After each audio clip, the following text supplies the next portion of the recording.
Alright, what it do? I am here to make a tutorial for Silver No MSG and any percent, and I'm gonna do my best to explain things because Silver's story is a story that really needs it, because there's a lot of stuff in Silver's story, particularly revolving around working with physics and loads of other stuff that are really hard to get your head around if you're just trying to figure it out for yourself, or if you're just like watching videos of it and whatnot. So I'm gonna do my best here. This is probably gonna be a very, very long video. I'm probably not even gonna record it all in one take.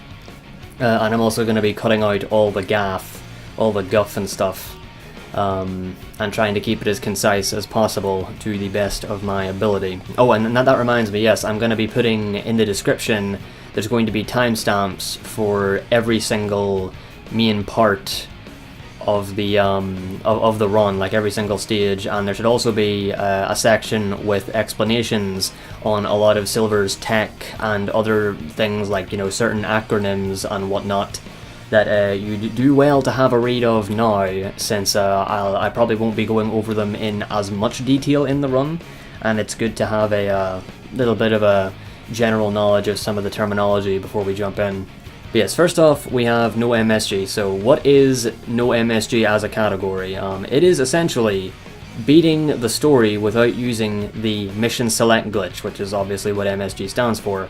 The mission select glitch allows you to warp to the credits by confusing the game by essentially entering a mission within a mission, and there's loads of like technicalities like, oh, it has to be a story mission and loads of stuff like that, but there's plenty of other sources for that detailed information there in the sort of a how and why of all the stuff. But to keep it simple, that is what the mission select glitch is. It is a credits warp, and for Silver we can do that very early on, because if you look to the splits here on the left, the mission select glitch happens just after We of Ocean here. So that is why Silver Story any percent is, the current record is tied between myself and DSS, which is 11 minutes and 44 seconds, whereas the current no MSG record is 49 minutes and 9 seconds. So I will, as we're going through this, I'll start off by sort of showing the no MSG strats, and then afterwards I'll talk about the any percent strats, because any percent strats, for the most part, it's the exact same, but there are going to be instances where any percent strats are significantly harder than no MSG, just because it's a much shorter category. It's easier to optimize and reset over really hard tricks. So I'll make distinctions between those two things, but once we get into Dusty Desert, that won't be relevant anymore, because any percent will be finished. And if you want to skip over the parts that go over the any percent specific strats and all that, then of course feel free to do so. And if you are learning any percent, I would heavily advise focusing on the easier no MSG strats first, because even those strats can still be very, very hard to deal with, and there's honestly not that much difference between the two at the moment. There's like one part with Blaze in the second section of the first level, Crisis City here, but we will cross that bridge when we get there. Right, so without any further ado, we're gonna jump right into this, and I will do my best to explain things as we go. I'll start off here with some basic movement stuff. Of course, mash start there to get through that opening cutscene. There's a lot of that. Like, generally speaking, if a loading screen doesn't have this kind of thing here, the artwork, then either a cutscene is coming up or a results screen is coming up. So you should generally be mashing start during those situations. So here we are, right? This is the very start of Crisis City. You start off dropping down there, so you're going to want to start hovering a wee bit. And actually, this already brings in a small bit of somewhat advanced, I mean, it's kind of advanced tech, but honestly, considering how a lot of things in Silver Story are frame perfect, it's not really advanced, it's kind of par for the course. There isn't really a name for it. I call it a levitation extension, which is whenever you're levitating, and on the last frame of your levitation, you press or hold down X. If you hold it down, you go farther, but then as soon as you land, you'll do this and lose all your ground speed, and you'll have to go from 0 again and deal with losing that animation. So like a normal hover is you do that and then you drop and voila, but if you want to be super optimal, and in this first bit here it really doesn't matter, but later on it will, whenever if you like have to get through large open spaces in the air fast. And it does involve timing, because as I said, it's frame perfect. It's like once again, here's the example. It's like, here's a normal one, drop down. It's pretty slow. You don't keep your levitation momentum, but if you do it and hold X at the last frame, you land, and you do that because you're holding X, because Silver has like a slap whenever he presses X there. But that allows you to carry your momentum. And also, this is also very important, speaking of Silver's hovering and levitation, doing this is not optimal. You do move forward a little bit faster, I think, but generally speaking, what you're going to want to do in most scenarios is this, where you tap the A button over and over, and you'll notice that Silver goes really far and uses much less gauge. He can go a lot farther with it. So generally speaking, you're going to want to be doing that whenever you have the chance to, if you're covering any kind of noteworthy gap. Another thing is, if you're really high up in the air at any point and you're trying to get to somewhere without losing too much height, and because like, if you lose all your gauge, you fall like a rock. So in a scenario like that, what you're going to want to do is you're going to want to hold X as you're falling, because if you hold X in midair, you can regain your gauge in midair, which means that you can cover quite large distances indeed by utilizing that. But yeah, don't worry about all this technical stuff too much. It's just I'm trying to cover the basics and a lot of Silver's moveset. So you drop down here, and you come over here, and you get onto this rock, and you hold down RT, and then use the control stick to direct Silver up here. Oops. And I mean, yeah, that's just basic Silver stuff. You do this stuff casually, where you can levitate on objects like this. Oh yeah, beware of the camera over there to the left. It loves changing on you. But yeah, you would use that rock and just get up here. And because you've levitated, your bar might be low, so you might want to do some of those little taps that I mentioned before. So this is where the immediate beauty of Silver's story becomes apparent, because this ball right here is going to be your very best friend in the whole world. Let me tell you, you're going to be seeing a lot of them. So this is where the first big trick that sadly isn't too present in the story, but it's definitely present right here, and this is known as the telefling. So the telefling functions by using Silver's psychokinesis, or telekinesis, whatever you want to call it, to pick up an object whilst you are standing on it. This is one of those things where, like, I'm just going to explain how I do it, and I think different people have different ways of doing it, but the way that I do it here seems to be the most consistent for getting the results that you want. And be very much warned, because the controls on this ball are really stupid, and it is not always what it seems, and once again, it's one of those things that you just have to get a feel for. So, teleflinging. As I said, it is something that you do by grabbing an object with Silver's psychokinesis whilst you are on said object. Why does this work? I don't know. It's just that the developers just didn't really think that you would do it, I guess. It doesn't particularly matter. So, here's what I do, right? I jump up into the air and hold RT at the top of my jump. I land, and I haven't picked up anything, right? I don't have anything on me, but Silver is doing this because I'm holding RT continuously. And I'm on this part of the ball as well, because this is generally how I do it. And now, I take the control stick, and I tap it hard right. Not hold it, just tap it hard right. Now that time it didn't work, and believe me, that does happen. When that happens, I generally just like flick back down and then try to flick back to the right. But, right, so flick hard right. Nope, flick down. And there we go, we're off the ground. Now, in this scenario, the ball is being uncooperative, but you can see that by making subtle, seemingly irrelevant movements, the ball is jittering and going all around, and the way that you get off the ground with the ball can have a large effect on what you can and cannot do with it in terms of movement, and also in how it will respond to you. Once again, it's you need to spend a lot of time getting used to this stuff, because it's something that can't very easily be put into words, because it's more of like a sort of instinctual thing. It's like, oh, the ball is doing this to me, so therefore I now know what to do. Because there are a number of variants. Blaze, what are you doing down there? You can also do this by, you can also get like an instant launch if you press RT as soon as you land on the ball. Sometimes it works, sometimes it doesn't. I don't really recommend it because this way, just the way that I'm describing it here works pretty well. So once again, tap hard right. Nope, nothing. And then I tapped it down and it did work. Yeah, it's been kind of weird today.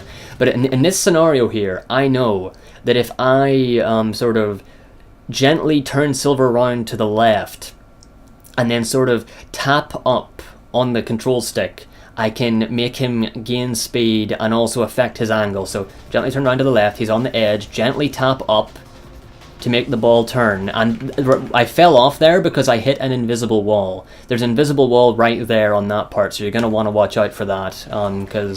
Because generally you either get a left-leaning fling or a right-leaning fling. A right-leaning fling is generally faster because it allows you to hit the loading zone at the end of the section faster. But a left-leaning one is fine as long as you watch out for both that invisible wall and Blaze here. I think she's down there doing her own thing right now. Because Blaze will try to spawn next to you whilst you're in the air. And in doing so, if she lands on the ball, she will cancel your telefling and you will fall straight down. And you can sometimes save it by, you know, moving around on the ball, still holding down RT to get off the ground. Which is another thing, I generally let go of RT once I'm in the air. You don't need to hold down RT anymore once you've gotten the launch, so don't worry about that.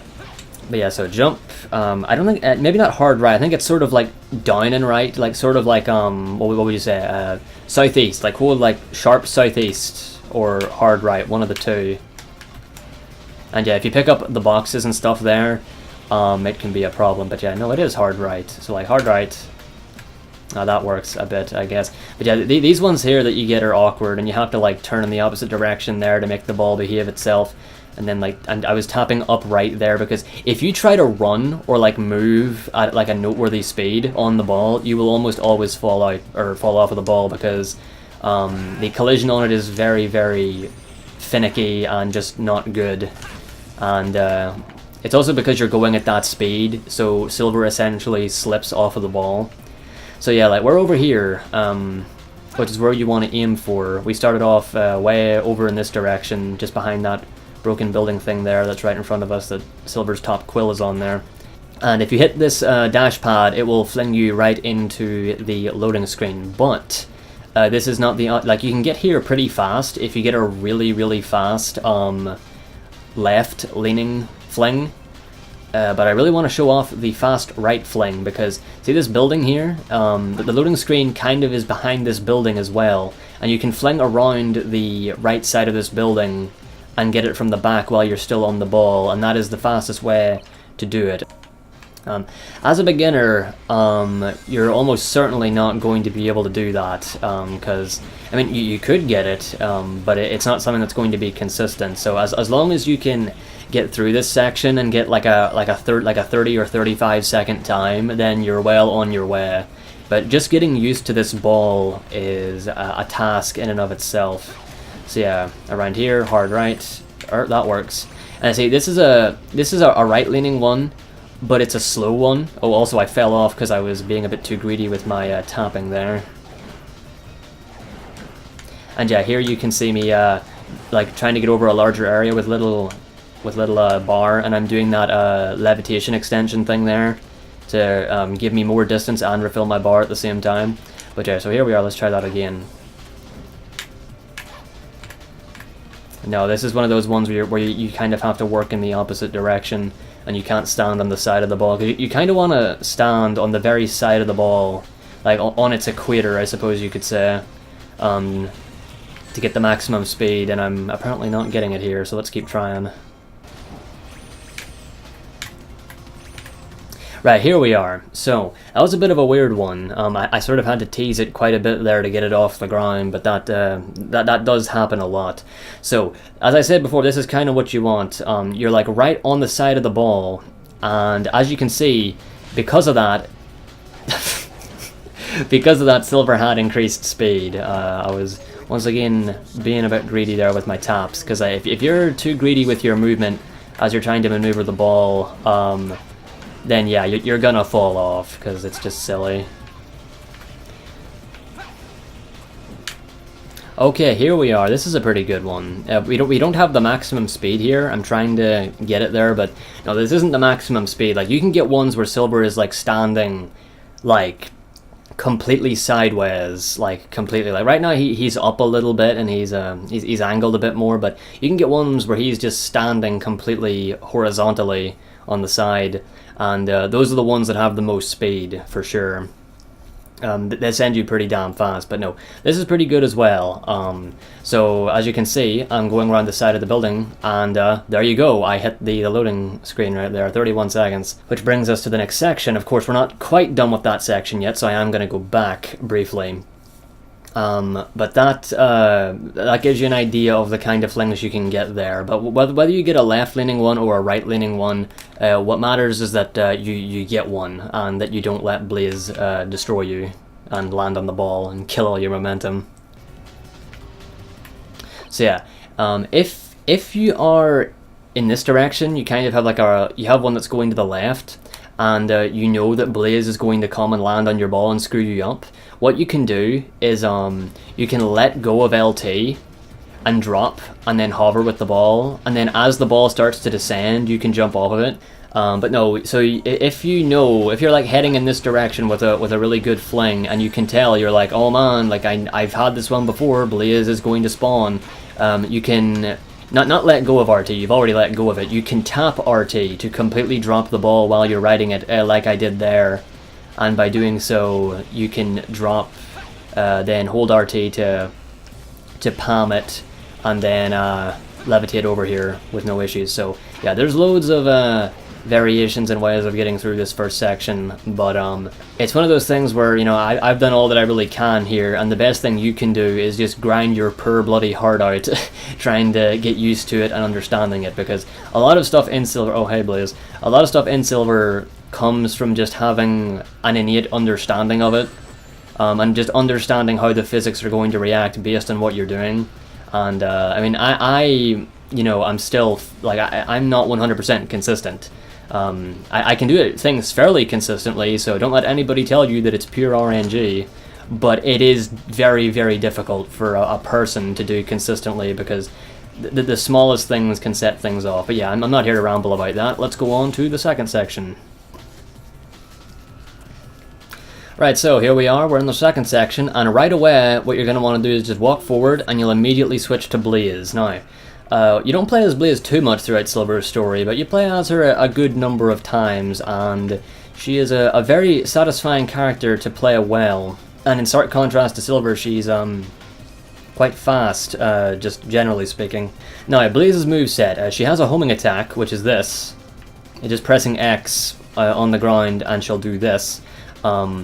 And generally what you're going to want to do whenever you're trying to go faster with her by using her homing attack is you're going to want to do a small little jump, like just a little tap of A. Because if you hold down A, you'll do a big jump like this and you'll fall down. But if you just tap A, it's much smaller and much shorter. So what you're going to want to do is just tap A. Oh wait, well not like that. You're going to want to tap A, and as Blaze starts to descend, after reaching the height of her jump, press X to homing attack. Because then, as you can see, well, that wasn't it. But generally what will happen is she'll then land on the ground from her homing attack and retain full running speed, which is what she had during the homing attack. So from a complete standstill, it's generally better to do that, because of being able to land and keep your momentum. Now right off the bat, you're not going to want to drop down here. You can, it is a bit safer, but I would say don't even bother. Even if you're a complete beginner, it's better just to get used to this, because it's not difficult. So what you're going to want to do is move up here and do a big jump, like hold down A and hold forward on the control stick and jump out over this, and around here, homing attack. And you'll land right here, if not right on the dash pad. Are you having fun there, Silver? Silver has fun. We have fun here in Crisis City. It's a pretty good amusement park. But no, by doing that, you skip needing to drop down that hole, which is, it's definitely faster than doing that. But be warned, because if you say, instead of doing a homing attack there, you do a double jump, which is that, pressing A again once you're already in the air, you'll have so much height. And also if you do it from here, instead of from back here, you will be at a certain position in height that those windows on the sides of those buildings will explode, which causes a noteworthy bit of slowdown, which is very slow.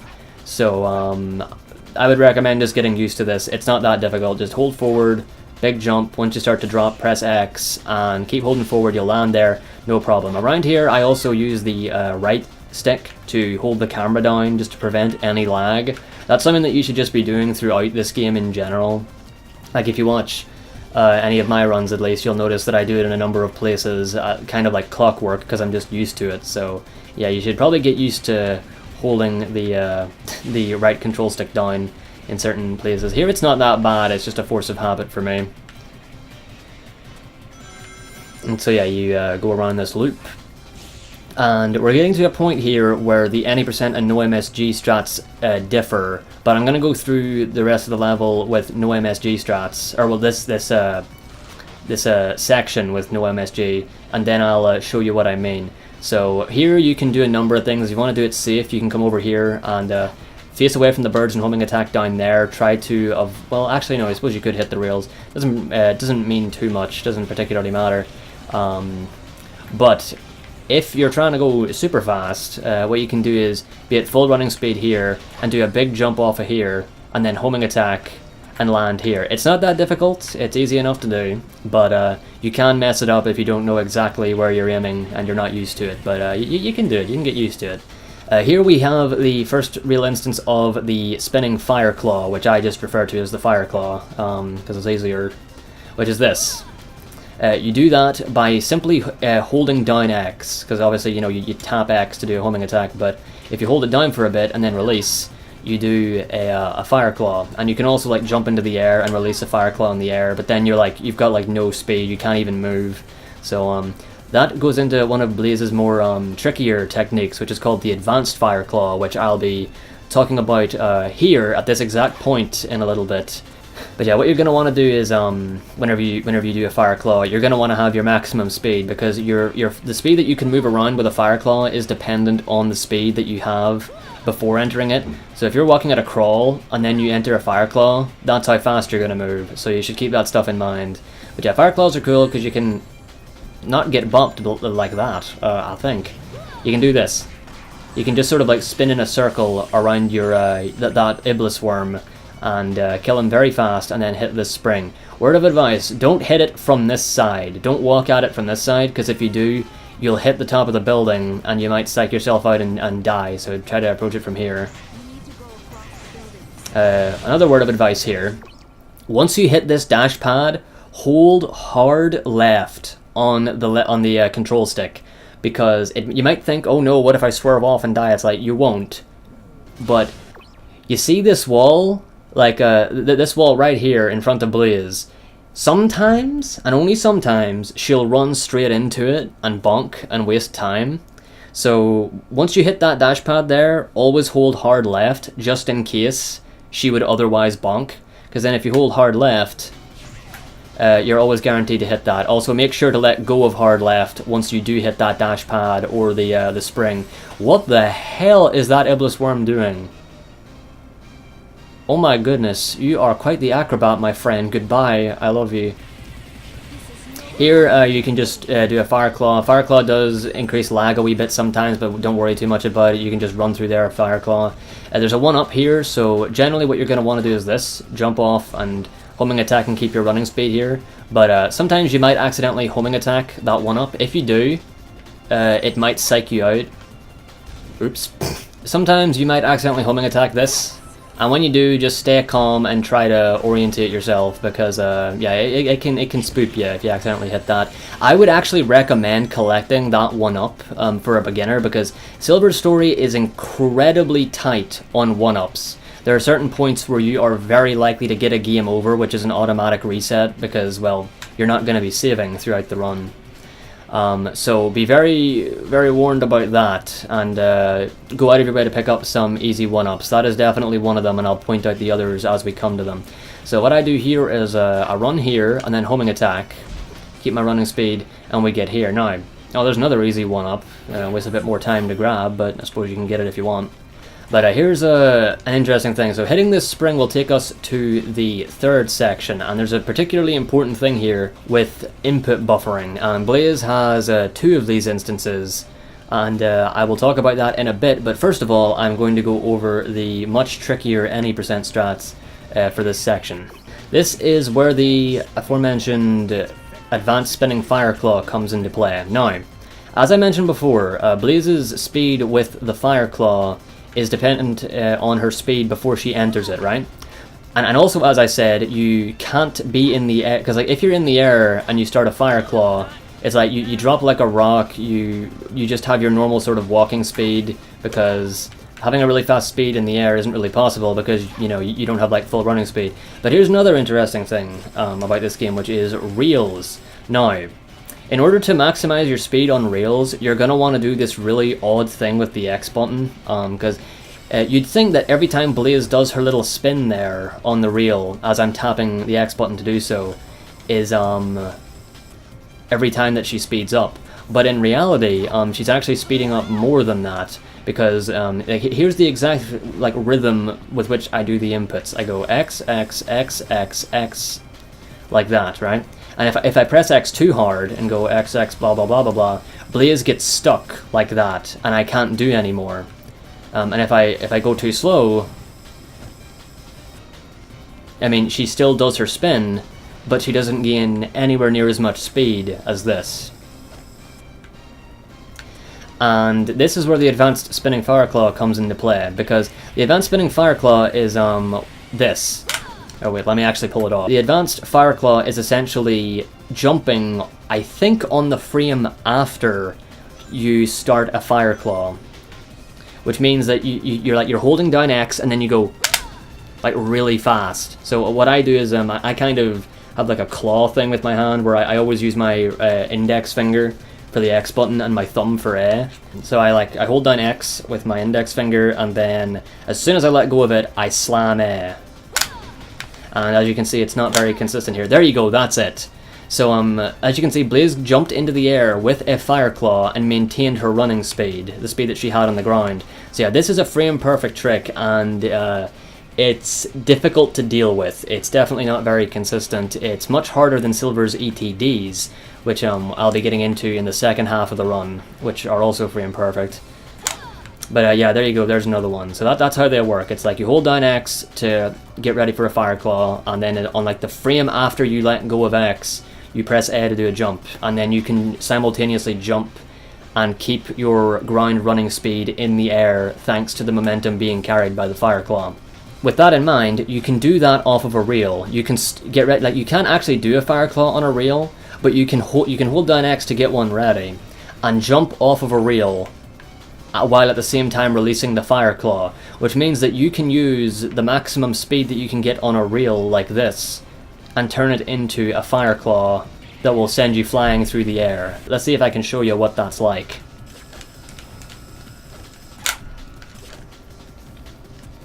Also, Silver is just dead here, by the way, don't worry about that, he does that.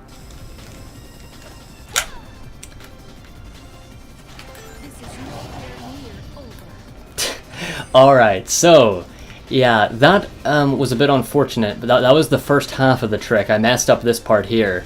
But, so yeah, you'll see that with that incredible speed carried over from that Fireclaw into the air, I was able to skip killing the worm, going through there, and flying over here then, and I could end up all the way right here now. You'll notice that Blaze sort of stopped herself at this edge. That was unfortunate. But what you're supposed to do is slide off of this ledge with that same Fireclaw, and you can land over there and go straight to the spring at the end of the section. That is the fastest way to do it. Unfortunately, this is another thing that I forgot to mention about the nature of Blaze's Fireclaw, is that there are 2 kinds of Fireclaw that you can get, and it's random which one you do get. One of them lasts for a significant amount of time, like it goes on for a long time before it automatically stops itself. You can stop a Fireclaw at any point by tapping X, but generally you don't want to do that unless you're like done fighting an enemy or something. if you let a Fireclaw go to its normal completion, there's a long one and a short one, and which one you get is essentially random. We don't know what causes each one. And if you get a short one there, you can still make it to where I made it, but you won't be able to finish the trick, so you won't be able to do that. Now, of course, this really isn't something for beginners, obviously. Like, even if you're running any percent, as I said before, do the no MSG strats, because unless you're going for world record in any percent, doing these strats is awful. Like, it is awful. Like, countless resets just to get out of the first level and stuff, and the rest of the run isn't much easier. So this is just here to demonstrate it, to just show people who might be crazy enough to want to learn them how to do it. But yeah, so keep that in mind with the length of it, and I will try to pull off the full trick now. Gotta cut that corner really tight. Perfect. Oh my god. I haven't seen that before. I actually got stuck a little bit on the edge of the thing, and I still managed to slide off properly. How you slide off properly there is very, very strange, and I don't fully understand it myself. You just sort of have to get towards the end of it and then like try to slide off very bluntly, like very, very straightforwardly, not trying to like nudge yourself off. You have to just take like a hard whoom and go straight off of it. But yeah, it's one of those things you kind of have to get a feel for, and even I don't fully understand it, how you slip off there. But yeah, that is a very hard trick to do. If you are going for it for whatever godforsaken reason, it is faster than doing the normal strat, or by normal strat I mean just going through the section normally, which is really what you should be doing.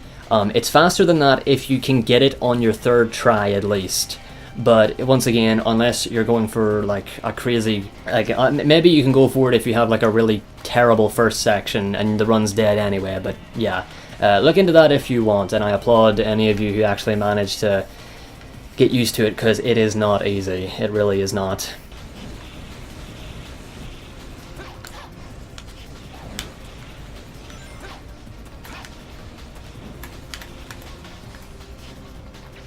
Oh wow, look at this. Now that is a good one. This is the kind of one that I'm talking about, by the way. That's one of those really, really fast ones going to the side that I was talking about with that telefling there, so do keep that in mind for what is the best one that you can get. This is the last thing with the second section here, which is this thing with the spring, which you need to take to get out of here. Oops, right, so you hit the spring, homing attack the spring, and then once you've homing attacked it, hold X down afterwards, and then let go of X during this loading screen at any point once it's started. And also, hold hard left on the control stick, because look at what happens. Which is this.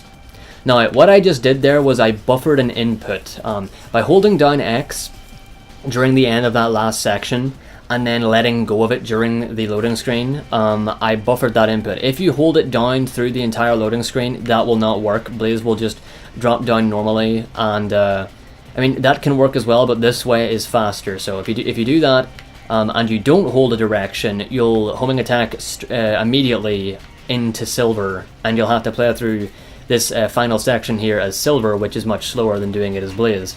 So you land up here, and you can't see it, but there is a trigger right around there where the game will force you to switch to silver. And what you're going to want to do is, once you've landed up here, go to around here, jump out and homing attack around and land here. You can land in this general area, but not really much farther beyond where I'm standing right now. I wouldn't risk going any farther than this. You can, because like, yeah, if you don't buffer properly, this is what happens. You just drop down normally. Now you can make this work too, because you can go off around here and do a double jump. You can't do a homing attack, you should double jump it and do that. If you feel it, this is what happens. Blaze spams and spins in the air, and you have no control over her anymore. And also, with buffering inputs without going through loading screens, what you do is, while not pausing, hold down a button, so in this case X, for any amount of time whatsoever. Once you've paused, let go of X, and then hit start over. And in this case, I'm also going to be holding hard left so that I don't do this. Well, actually, I'll just show you. Because then you homing attack and you're straight into silver. So that's why you hold hard left. Because now we're silver, Blaze is following us, and it's like, Oh boy, let's just telefling through the no, let's not do that. So yeah, let go of it, start over, holds hard left, if you feel it of course. And here we are.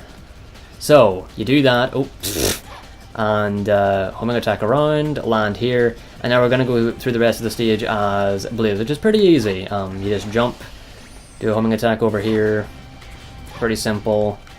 Jump on descent, do homing attack, jump on descent, do homing attack. The same as I mentioned earlier in how to optimize IBLIS's homing attack.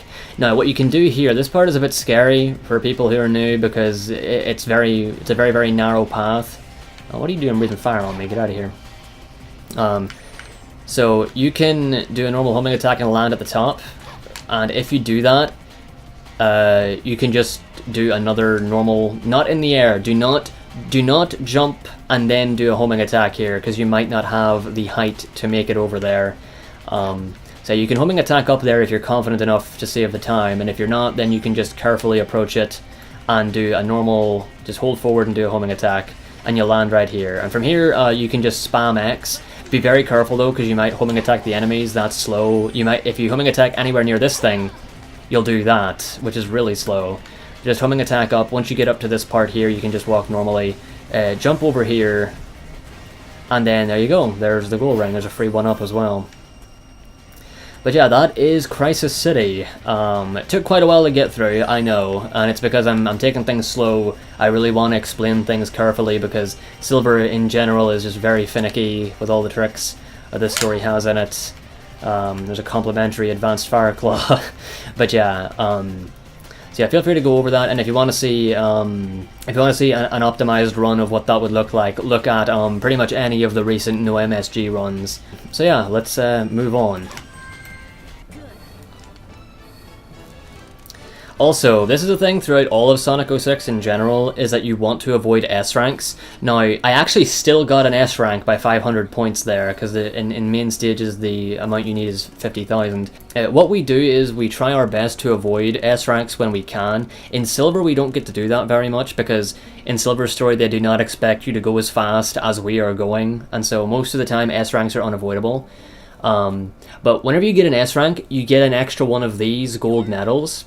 And as you can see, getting a gold medal, a second one here, takes more time than otherwise. It takes roughly about, I think it's about 5.5 seconds. So if you can avoid getting an S rank, then you will. And I will be pointing that out as we go. Now, here's one more quick thing, which I probably should have mentioned earlier, which is saving and also setting up a file to do runs.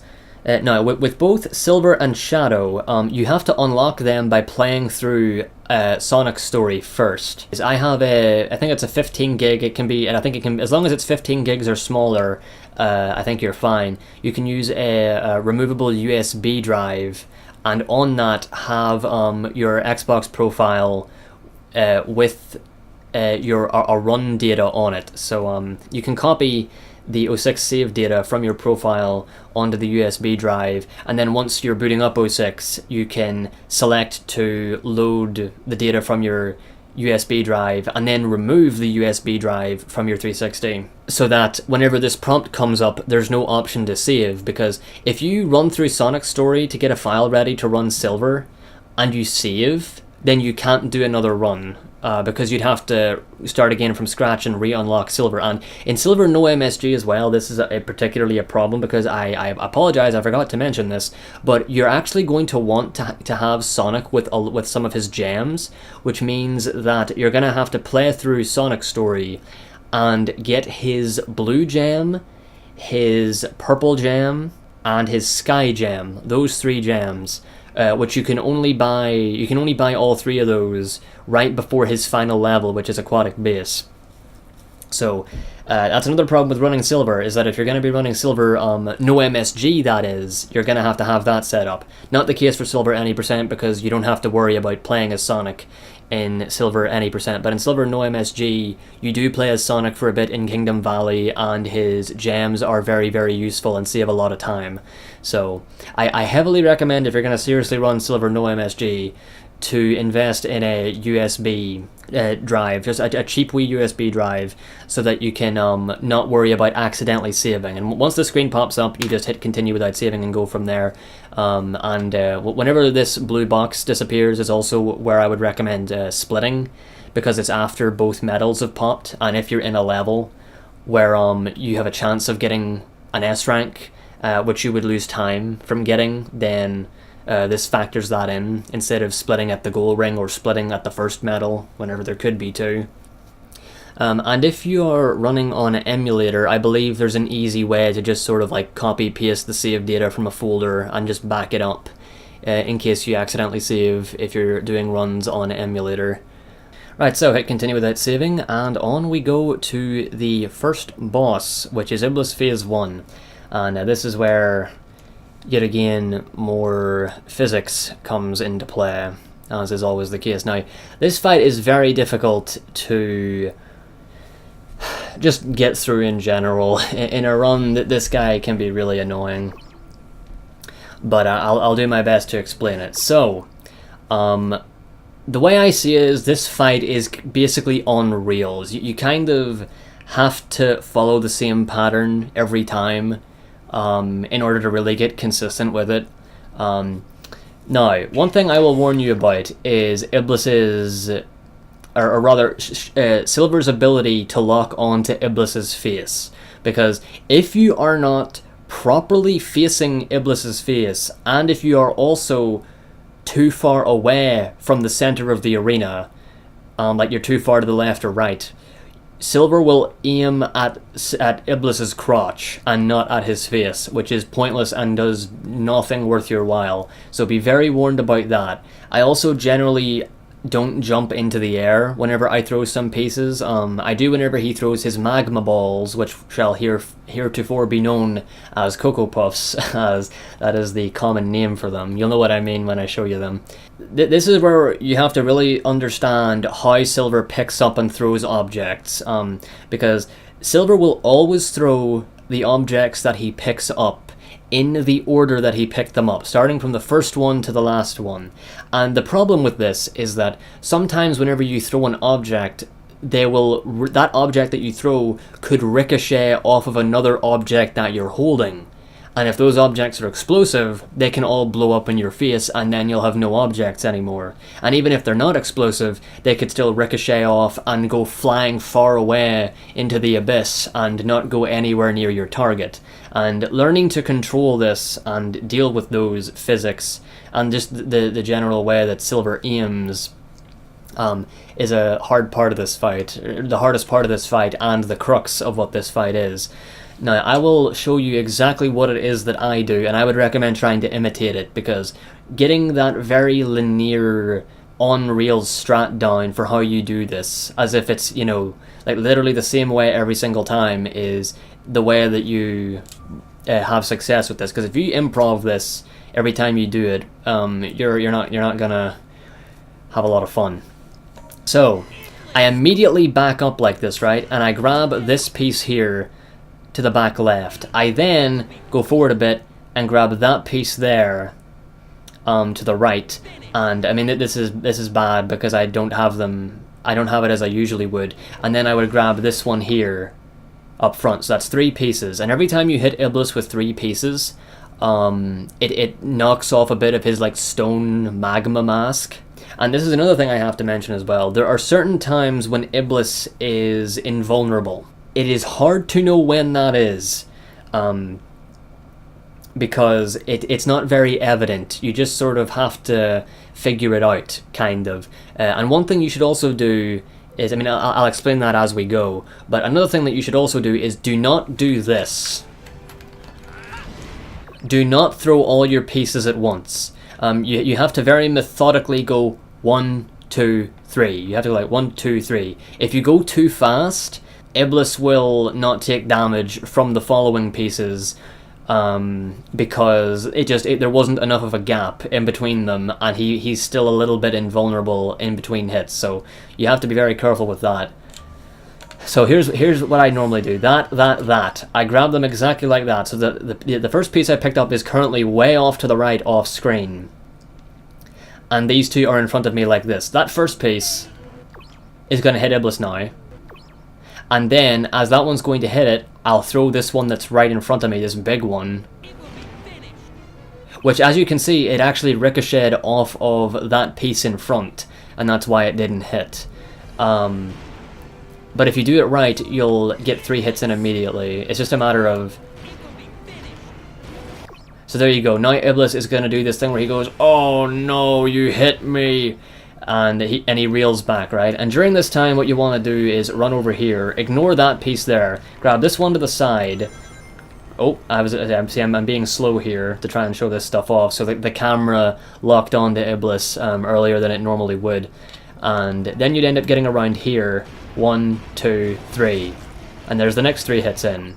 And because of the way I pick them up, because I do it the same way every single time, and I then position myself in the same way every time, I know that it's going to work and that the things aren't going to mess themselves up. The only one that's kind of tricky is that part at the beginning there, because as you saw, one of the pieces did ricochet off the other. But yeah, it's all good. And then I'm going to drop this backup piece over there, because now IBLIS is going to throw his Cocoa Puffs at us. Now, this part is where the RNG comes into play, in that the exact positions of these Cocoa Puffs and how they work is basically random, but you can have it so that the Cocoa Puffs you pick up do not explode by doing your best to maneuver out of the way of the oncoming puffs that you may or may not also be picking up. So, what I do is I jump up, I grab the ones I can, and then I try to turn them back. Now that was a terrible example because they actually did all explode except for these 2. And even in this scenario, oh, you can see there I wasn't facing in the right direction and Silver just threw the ball in the complete wrong place. And also if you're too slow here, yeah, he starts to pick up a building. You can also hit him, oh yeah, I shouldn't be doing that. You can also hit him while he's throwing, or while he's about to smash the building on you. So you can kind of save it by doing that. But yeah, I'm gonna have to back out and show you what I mean. Alright, so I've pretty much said everything that I can about this fight at the moment. So what I'm gonna do is run through it as I would in a run. Yeah, see, that's what you want there. You want for them to kind of be side by side, but sometimes they're in front of each other and you just kind of have to take the risk with it. But yeah, here is exactly what I normally do every single time I fight this boss. There are sometimes you can get a double hit on him, like one piece of debris does like double damage. That's very rare though. Just, you know, so that if it happens, you know what's going on. But yeah, it's very rare. So yeah, grab as many as I can, not too much. And I am actually horrible at this today. Holy shit. Yeah, I think I normally go up a bit closer here. Alright, here come the puffs. Just grab them. Up front like that, that's it. Yeah, you kind of have to be a bit closer to him and up front. So yeah, I do jump for this, and that time I got destroyed. And if this happens, once again, you can do this.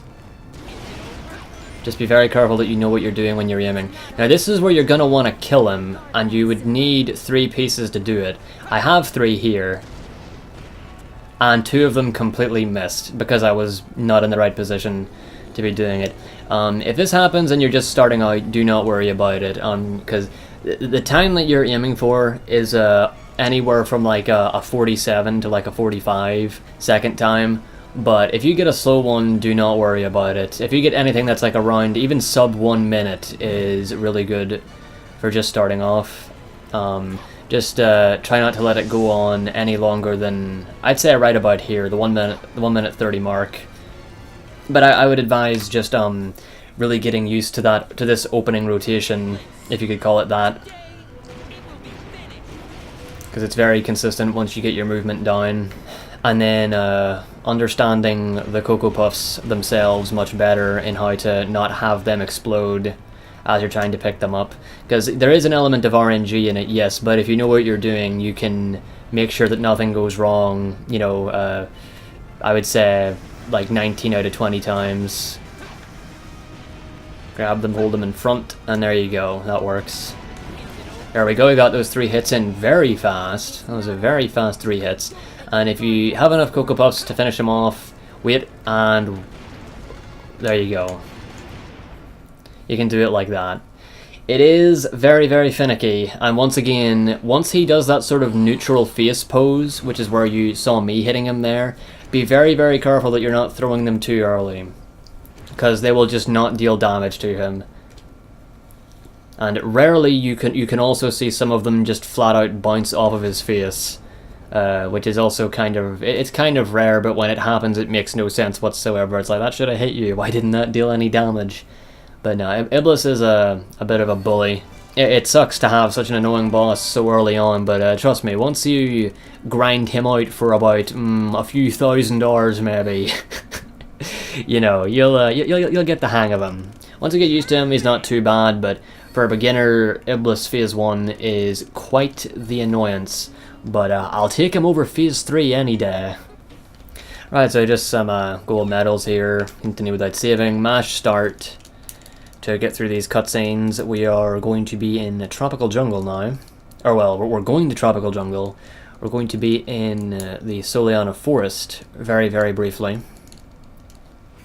Right, so what you want to do here is just walk, pretty much. There is some minor movement optimization, you know, just cutting corners very carefully and being good about stuff like that. You can do this here and hover forward. I don't think that's faster, so I wouldn't advise doing it. I would advise just walking normally. I've stopped doing that myself. But there is a part here where you're going to want to hover. So yeah, cut these corners and aim for here and then hover straight forward like that. And just keep moving along here. And here we are. Here is the mirror to Tropical Jungle. Now, normally what you would do is there's like this thing here that you'd go over and hit. Don't bother with that. We don't need to do that. We're fast boys, and just trust me on this one, right? Jump and hold X. Just jump.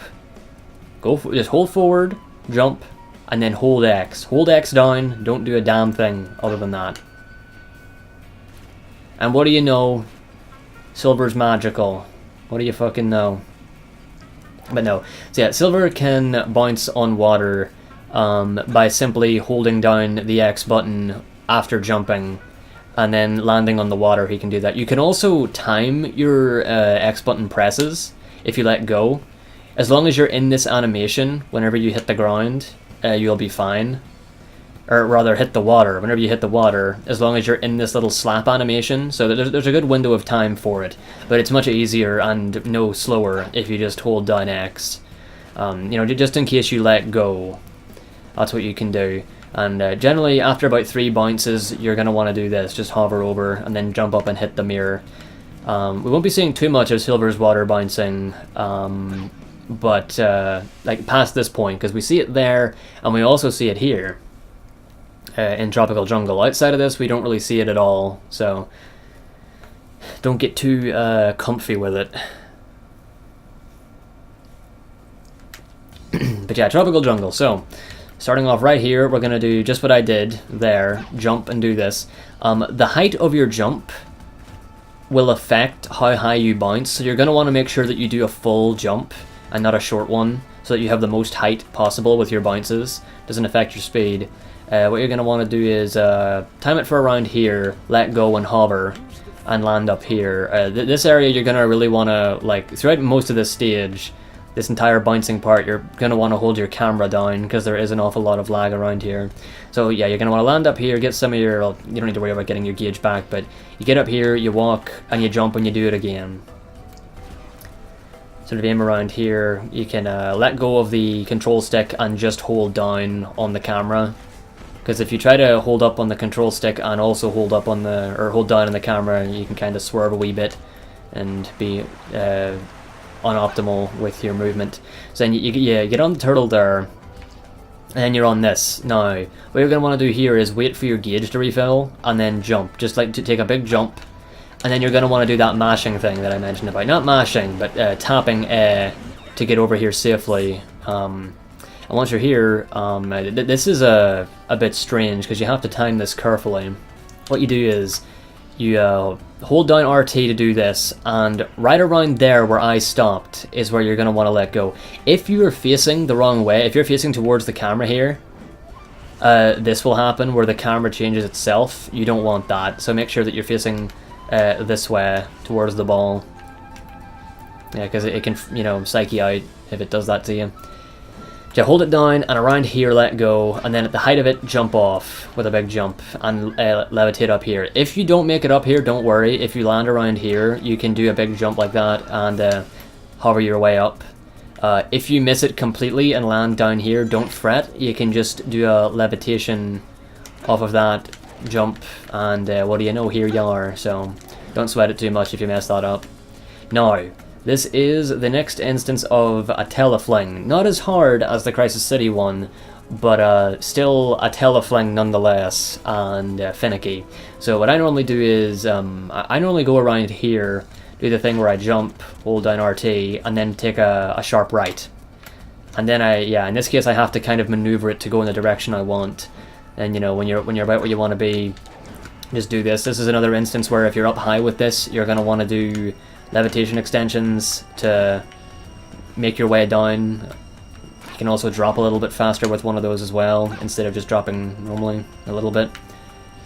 But yeah, if you get over here and that giant stone ball is in here when you get the goal ring, sometimes if the ball is like pressing up against this, like these lasers right here in particular, it'll really lag the results screen. If that happens, it's like there's nothing you can really do about it.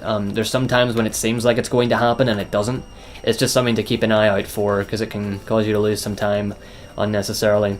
So a good time for here would be anything beneath 1 minute and 10 seconds. If you're like going for like a completely optimal run of this tropical jungle, you're probably going to get a sub 1 minute time, which if you get a sub 1 minute, then you definitely know what you're doing and you got a very good telefling off of that ball. So yeah, not too much else to say about this stage other than get that telefling.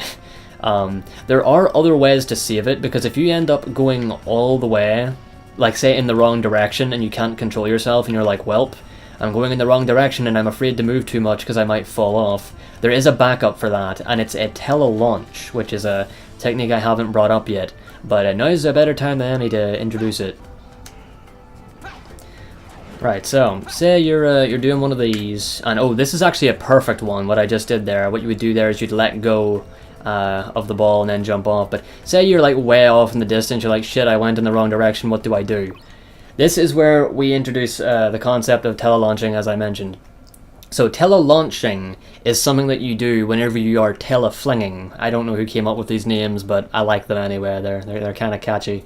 So what you do is, whenever you are tele-flinging on an object, like I am doing right now, you press X. Now, you'll notice that the ball is still under the effects of Silver's psychokinesis, but Silver himself isn't using his psychokinesis, he's just normal. This is because, you know, I'm on the ball and I've pressed X, which means that I've thrown or gotten rid of an object that I'm on. But as you can see, I still have possession of the ball, and in fact, if I were to press RT, it doesn't affect the ball at all, as if the ball is still under the effects of my psychokinesis and nothing has happened. Which also means that this ball will now follow me infinitely, and I can't do anything with it. It'll just constantly follow me around as if I'm actually holding it when I'm not, but that's just a little side effect. So, once you've pressed X, what you're going to want to do here is hold RT, and when you do that, this happens.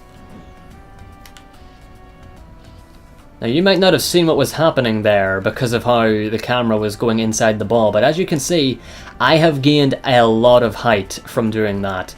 And the reason for that is that whenever the ball is under, or any kind of object that you're teleflinging on is no longer quote-unquote belongs to Silver, like he doesn't have it under his control, but it still thinks it is.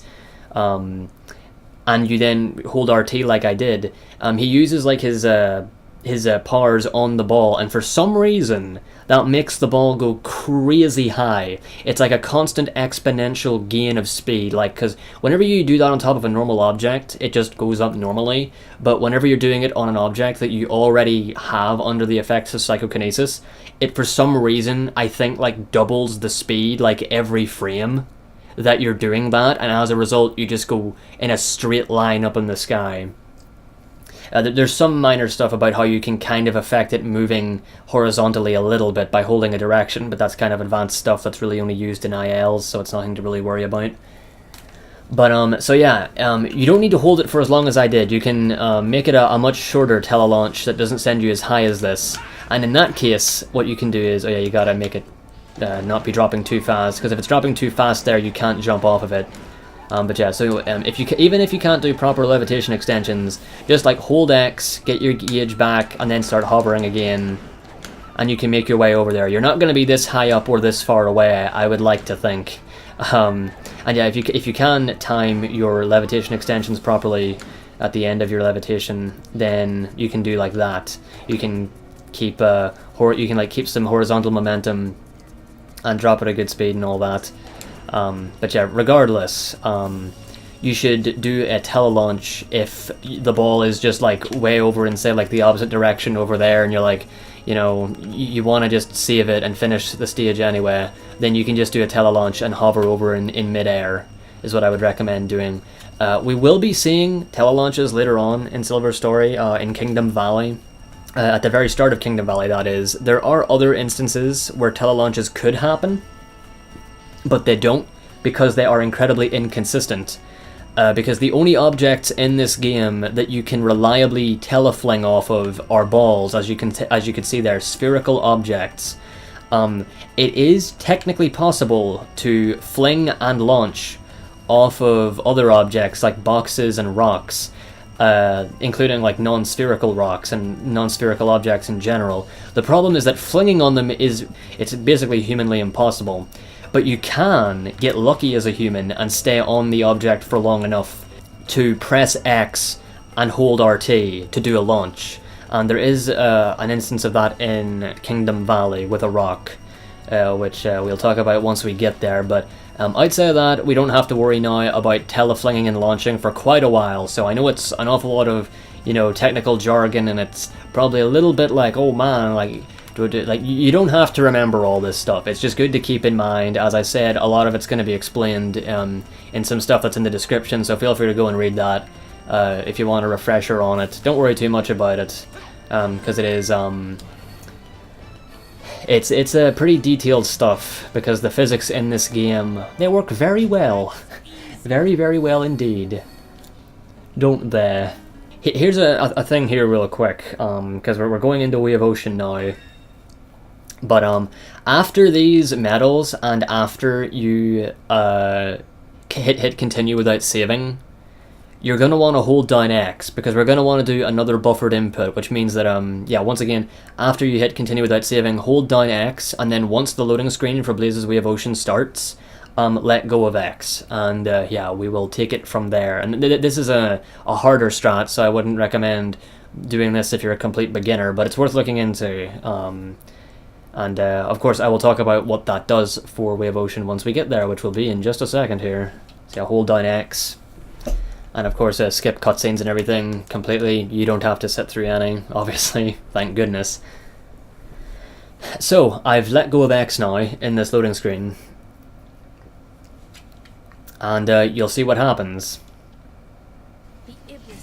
Which is, Blaze on the first frame of this level does a homing attack, similar to what she does at the very start of the final section of Crisis City when we did it there, which means that she doesn't hit this dash pad. If you don't buffer that input, which, much like the one in Crisis City, you can also do by, in the stage, holding down X, pausing, letting go of X, and then hitting start over. Oh, I actually just buffered a Fireclaw there. But yeah, so you can do that during the stage and everything if you accidentally miss it or whatever, or if you need to retry the stage. But oh, this is a bit scuffed. Let me redo that. So normally this is what happens. Like the stage starts off and you do this. This is what I'm going to show you first, because this is the way that if you're a beginner, I recommend doing the stage. I'll be mentioning some stuff on the way. But for now, it's pretty simple. Kind of hold your camera down, maybe Fireclaw through these guys, jump over those, hit this one, go around the loop. It's fairly straightforward. This level is very easy and quite fun to just run through normally. And it's not terribly slower. What I do here is homing attack that box, homing attack off. Sometimes you keep your running speed there, sometimes you don't. land on the rails here and get some extra speed. Jump off, homing attack into this ring.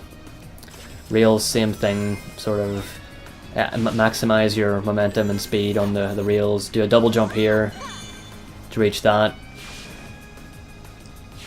Hit the boost pad, there's a free 1-up. Another reason why doing this is better for a beginner, because you also get a 1-up on top of that. On top of not having to do a stupidly hard trick. And yeah, you just go through here. Sometimes when you hit that dash pad, the game will just throw you off into the water and kill you. I honestly don't know what causes it.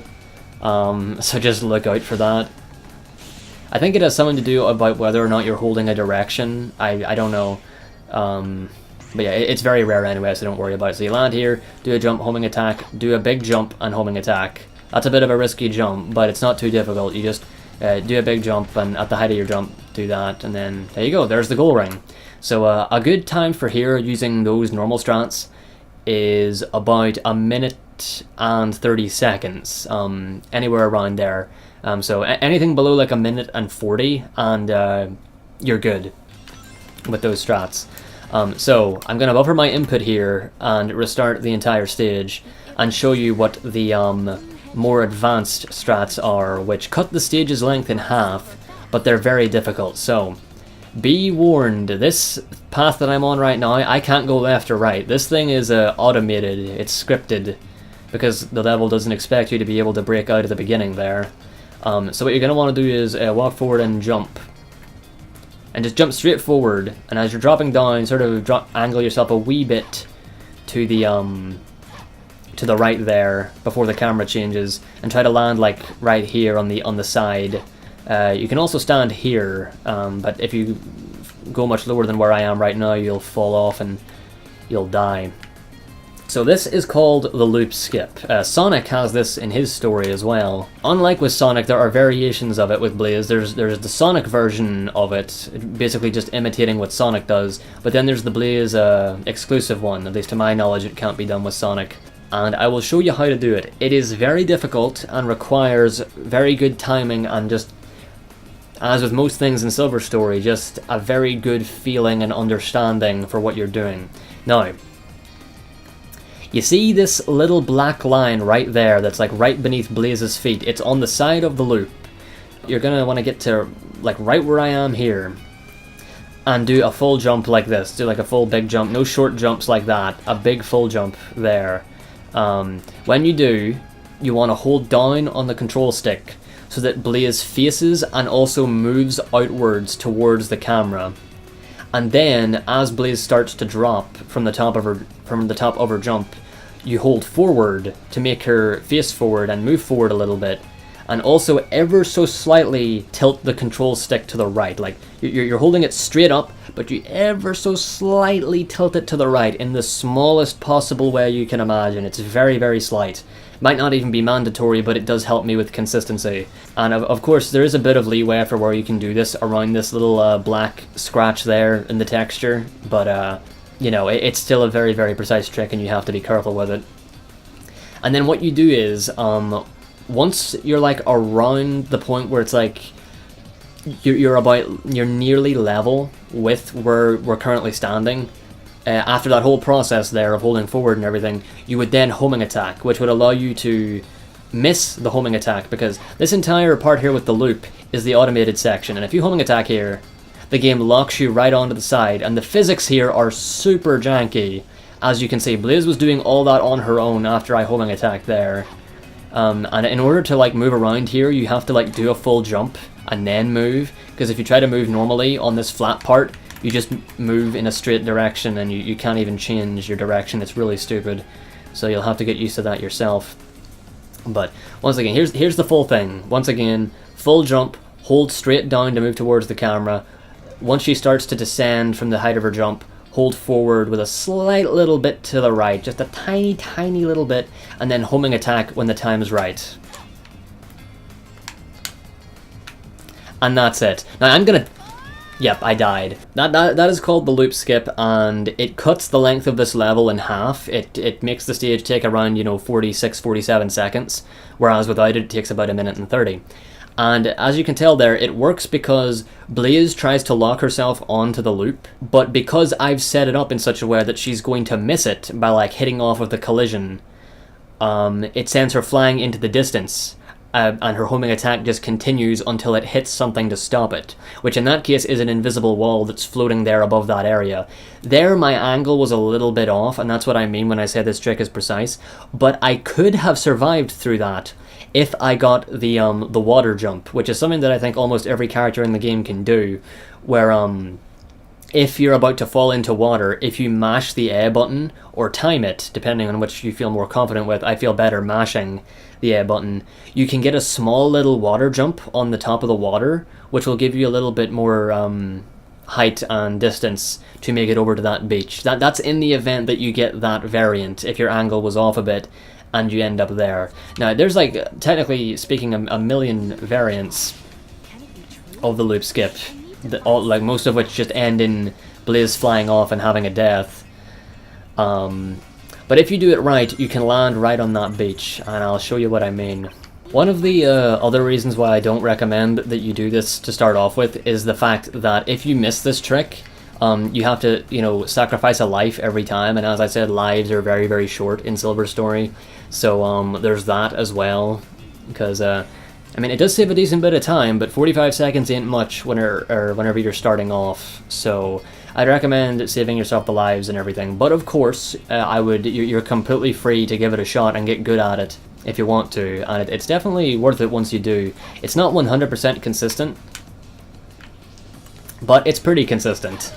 And yeah, I think that one was like right on the edge. I feel like I wouldn't have died if I didn't go for the jump there, but that was a very, very close one. And once you land here, what you're going to want to do is, well, first of all, one thing I should mention is that you can actually land up here from doing that, but for me that's a rarer variant, and I normally get one where I land like right about here, or like just off the side of the water a bit. And if you land down here, what you want to do is jump and land right here, like at the back center of that, so that you hit the spring. I didn't actually hit the spring going up that time, but that saves a little bit of time if you go out of your way to do that. The IBLIS trigger. And if you're going to be practicing this in ILs, you can buffer the input by pressing X to go into the IL and letting go during the loading screen. Somewhat similar to what you do in story. So yeah. There we go again. And yeah, there we go. That was a really good one. So yeah, that is the loop skip. It requires a lot of practice and getting used to, as everything in this bloody story does. There are other ways of getting through Blaze's Way of Ocean as well that are even faster than that also incorporate versions of the loop skip, but those are IL strats that are never used in runs. Even in any percent doesn't even use them. Although it might end up using them at some point, but we'll see about that. But yeah, so with those strats, yeah, anytime around like 50 seconds is what you're generally going to get. So here we are in Soliana Castletown. This is where things are going to change a wee bit. We're going to be talking to some people in the town, as you do. And this is where the any percent run comes to its end. So I'm going to be explaining how to finish an any percent run here first before I go ahead and... Maybe I'll talk to some people in the town. We're going to talk to some people in the town first before I move on with what we do here in no MSG. So if you're here for no MSG, then there should be... I'll put the time on screen now where you should go to in the video to skip all this any percent stuff. But for now, let's go on ahead with what you're going to do here when you reach this point in any percent. So, start things off, you're going to hold the camera down throughout pretty much all of this. What I do is I drop off here and levitate like immediately so that I don't lose all my height and just fall into the water. You could just go over the bridge, but if you want to optimize your movement, that's what you should do. It's not too difficult, it's just like as soon as like silver's off, just levitate and there you go. It is faster than taking the bridge, but make sure to hold your camera down here if you're on console. Emulator, I don't think it's anywhere near as bad, but on console, definitely hold your camera down here. Levitate over here, you can get a wee bit of time if you get a levitation extension there if you're going for it. And this is where we set up for the mission select glitch. Now, this man here is our best friend. What is your name, sir? Isn't it Porta? It is Porta. Hey, bro. What it do? what we're going to be doing here is lining up to talk to Porta while at the same time falling into the water. And it, like, some people have a lot of trouble with this. It's actually quite easy, I have to say. I mean, once you get used to it, you know, it's really not that bad. So what you can do is you can line yourself up here if you're not confident for going at it right away, and just hold forward. Well, you kind of slide away a bit, don't you? But just sort of jump over, hold forward, and do that, right? One thing to be concerned about, do not jump up super high. Do not be up there. You're going to want to sort of line yourself up with the very edge of this, so and then go like this, like around that height. Try not to, obviously if you're too low, you'll land, and if you're too high, you'll be, if you're like this high, or even like this high, you're probably too high for Porta, so try to be aware of that. If you slip off the side and you can't get back up, then yeah, you can't get back up, you're dead, and you're gonna go all the way back over there, so be warned about that. So, but no, honestly, it's pretty simple. It's like jump, hold, and then press X, and if you do it whilst you're doing that, you'll talk to him and you'll fall into the water. What you're gonna want to do is count your X button presses. Once you talk to him, that's the first input, and then you're gonna go so that you talk to him, so it's like this, right? It's one, oh, I fucking messed it up. Let's see here. It's 1, 2, 3, 4. And on that, oh wow, I didn't actually fall down, that's weird. On that fourth input, you want to not let go of X. No matter what you do, do not let go of X. Under any circumstances. Yeah, that was a bit silly of me. But yeah, including the input when you talk to him, you go 1, 2, 3, 4, and on the fourth one, you do not let go. You don't have to press it fast, you don't need to go through the text fast, as long as you're through the text before Silver finishes dying by falling in the water. 1, 2, 3, 4. And hold down X, don't worry, Silver dies and you respawn. Now that you're here, and you're no longer stuck talking to him, but you have this yes-no dialogue box. And if you say no, the dialogue for saying no will come up. If you say yes, you'll get sent straight into the mission that Porta was going to give you, the Soliana Water Target Tournament. And this is because by doing that, by falling into the water and doing that, we essentially have a portable mission box now, which is exactly why this trick works. So you're going to want to go around here, make sure to hold the camera down to avoid lag once again. And of course I won't be going into the ins and outs of how this works and why it works, it's just there's other places that do that. But yeah, this is the mission select glitch for Silver. It's also the easiest one. Sonic and Shadow have a much harder time doing this because the NPCs that give missions for them are not as close to the water, so they have to like homing attack and chaos spear them to get them over to the water, which is incredibly difficult to do compared to just falling off there with Porta. So keep that in mind if you're interested in the other hedgehogs, for any percent anyway. So, obviously you get up to your boy here, Lord Regis, right? This is the guy who you have to do this with. And once you're here, you're going to want to pause, right? Of course, this whole time, once again, I can't stress this enough, you're holding X down the whole time, never letting go of it. So you pause the game, like right once you're in front of him. Whenever you're within talking distance of him, you just pause the game normally. Immediately unpause, and after you've hit unpause, bring up the Xbox home menu. Now, this is a problem for anybody who wants to run on PS3. I mean, I don't recommend that you run on PS3 anyway, because PS3 has terrible loads. And if you're on emulator, this is also a problem, because emulator does not have the Xbox home menu. At least the current emulator that people use does not. And the Xbox home menu is super cool because it allows you to advance one frame at a time, which is incredibly useful for this trick, since you need to advance by exactly one frame here. You unpause, and immediately as you unpause, press the Xbox home button. And by doing so, the game advances exactly one frame and pauses on the first available frame, which is immediately one frame afterwards. So yeah, once again, don't let go of X under any circumstances, and so you close this menu, still holding on to X, like not having let go of it once at all this entire time, and then you unpause, And you'll notice that you talked to Lord Regis, but you didn't have to press X, because if you did press X, or A for that matter, once you have this box up, you'll either accept or deny the mission, and you don't want that. So once you start talking to him, you can just hit B, press the B button, right? Hit the B button, just mash it a little bit to do that, to scroll through his dialogue, which will immediately send you into this mission. During this loading screen, hold down the A button. Once this loading screen has started, hold down A, so that on the first frame of this mission, you accept the mission for Porta, the water target tournament. Then during this loading screen, hold down start, and of course don't let go. Same with the A button there. So that on the very first frame of this, you open up the pause menu and can go and hit quit mission.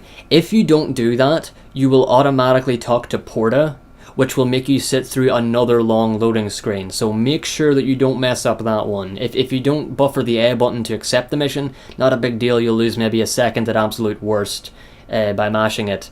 But if you don't hold down start properly through that one, then you will lose a lot of time to the extra loading screen. So just scroll down and do not hit quit. Do not hit quit. Hit quit mission. And then you're home frame. Of course, I believe you can let go of X, of holding X, once the loading screen to bring you into this mission the first time appears.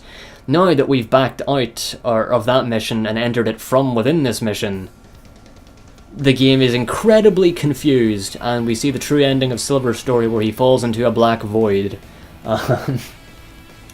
So yeah, this is just to do with some coordinates shenanigans why he's doing this. But whatever you do during this sequence here, do not press or hold any buttons. Don't hit anything, don't hit the control stick. Just wait for Silver to die, and he will always die around this mark, right there. And you'll finish on the exact same frame. Those little arrows there at the bottom left that you just saw go and disappear at the bottom left, once you don't see them anymore is when you split for finishing. That is the final time. Like once you no longer see those arrows on the bottom left for that small little bit of time that they are there, that is when you split to finish an any percent run. And there you have it. So for those of you learning any percent, that is it done. That is all there is to any percent. Okay, so before we move on from the MSG, there is one more thing that I need to bring up for those of you who are running on emulator. And possibly those of you who are running on PS3 and don't have access to the Xbox home menu. Not sure about that though, because this hasn't been tested on PS3, and as I've said already, you really shouldn't be running on PS3 since the load times are abysmal. But yes, there is a way to do this without using the home menu. It's a little bit faster than using the home menu, and you can technically do it on 360 as well. The problem with it is that on console it seems to be inconsistent in that because console has extra lag, it just doesn't seem to always work. So it might not even work here whenever I try it out, but it does seem to work all the time on emulator because emulator doesn't have as much, if really any, lag comparatively. If you're running this on console, don't do this unless you really want to save like a quarter of a second at a risk of throwing away the whole run. And if you're on emulator, you have to do this. So it goes as follows. Go to Lord Regis as usual with everything set up, holding down X and everything. Pause, and then let go of X. Go down and hit save. And then whenever you hit save here, you're going to want to hold down pause shortly after the saving menu disappears. So I'll tell you whenever I hit it here. So save, hold. And as you can see, it seemed to work there. So you can hold down start like as soon as it disappears. I think you can on emulator because it's the whole process is a little tiny bit faster on emulator. But yeah, be careful with that. Generally, as soon as the saving menu disappears, just hold start down, and the game should eventually pause on its own at like a perfect frame afterwards. And then once you're at this, just hold down X on continue. And would you look at that, I actually got it on console there. And there you go. So yeah, not worth doing that on console. It's very risky. It was literally just discovered a few hours ago. I'm actually recording this after I finished the tutorial for the fact of amending this. in the tutorial proper, I mention doing this frame perfect buffer by simply timing your pauses, which is very, very difficult, but you can do it. It's just kind of poopy. Also, I forgot to buffer my pause thing there to hit quit mission. But yeah, that's just for those of you who are running on emulator and can't use the home menu. So, there you go. Right, so with any percent out of the way now, I've pretty much explained that. I will now show you what to do for the rest of no MSG. Which is obviously quite a bit longer. As I said, any percent does not go for very long at all in comparison. But yeah, so that was any percent. So now we're going to want to get into Dusty Desert. Now, as you will recall with any percent just there, I had to go talk to Lord Regis. That Lord Regis mission over there that I entered for the mission select glitch, that is the story mission that you would normally have to complete to gain access to the Dusty Desert mirror, because these guys are in the way and there's an invisible wall and you can't get to it. However, because boxes are a thing, we don't have to worry about doing that mission. So here's what you do, right? You walk up to around the middle of this and just hold forward, and you'll clip through. You'll like squeeze under the bottom of it.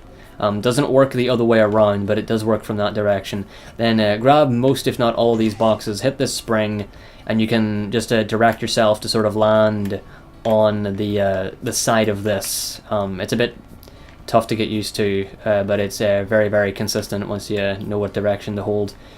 And then drop off and bring these boxes with you right here to this door here, like the gate of this like town hall looking place where we start off in Castletown here. Now, this is another thing that gives people a lot of trouble. It's not too hard to get used to.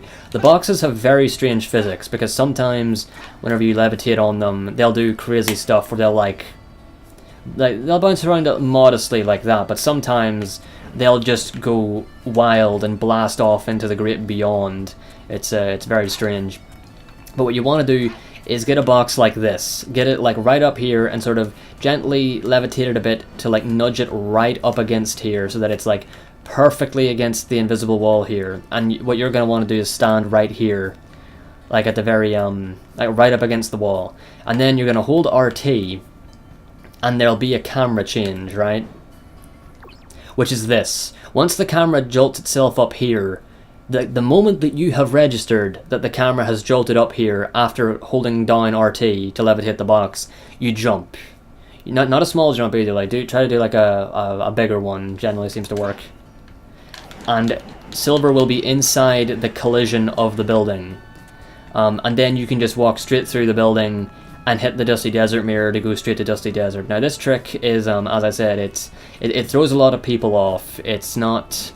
I mean, it is consistent, but it takes a while to get used to, and you're probably going to miss it a lot to begin with. But once you get a feel down for it, you know, you push it up properly, camera changes, jump. It's very, very consistent once you get used to it. So don't fret if you miss it a few times. And with that, off we go to Dusty Desert. Wait, IBLIS trigger. So, Dusty Desert is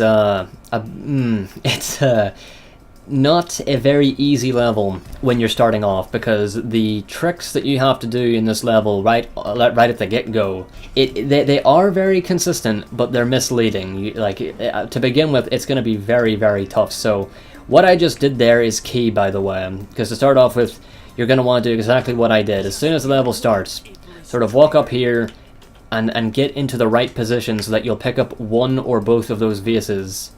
Wait for the one at the left to rotate so that it's flat side up. Put it up against there and let go of it. And that's very consistent once you get used to it. Some people try to like pick up all the vases, and then it's just like, or vases, whatever you want to call them, and you know, it becomes a clusterfuck then, and it's impossible to work with them. But if you do it gently like that, it's fairly consistent. Then what you do is something very similar to what we just did in Castletown. You levitate on this, sort of press it up against the wall a bit to straighten it out, and once you see that you're in that position that I was just in there, you jump and then levitate over to this door and land on it as it's rising up. That's another problem, because if you go too far forward here at the beginning, this door will rise up on its own, so be very careful of that. Do not try to go beyond this area here. Because then, if the door rises too far up and you miss it, you won't be able to land on it. Also, yeah, that was a weird one. So yeah, if you have trouble with these vases, well, I've not much you can do but just hope. But I would say if you mess it up, just reset the just hit start over and try to line them up again in the consistent way that I showed. And yeah, if you do that, I pressed LT to change the camera there as well. Kind of helps. But if that door has risen up, you can't get on top of it, so be wary of that. Now the hard part for most people, is actually landing on the door, because the door doesn't have an awful lot of space to land on.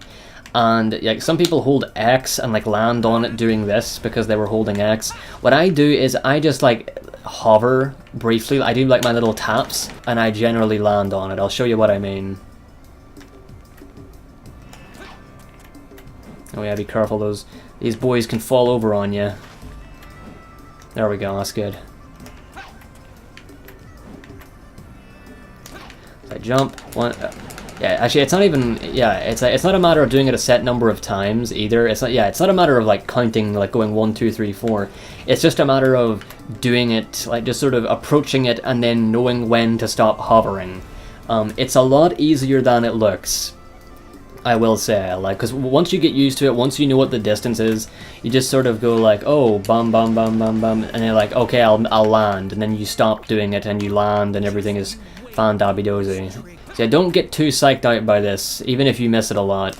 Just like jump, 7, 8, 9, 10, 11, 12, 13, like there, that was 13 little taps there, I think. It was a bit of a close one as well, but no, this is very consistent once you get it down, but until you figure out your rhythm and exactly how long that distance is, it is going to be difficult. Now once you're here, you're going to want to be a bit careful because you don't want to fall off, and you want to get some kind of like walking/running start here to carry some momentum into the air so that you're not moving like that. You're not just like going and moving like a sloth in the air.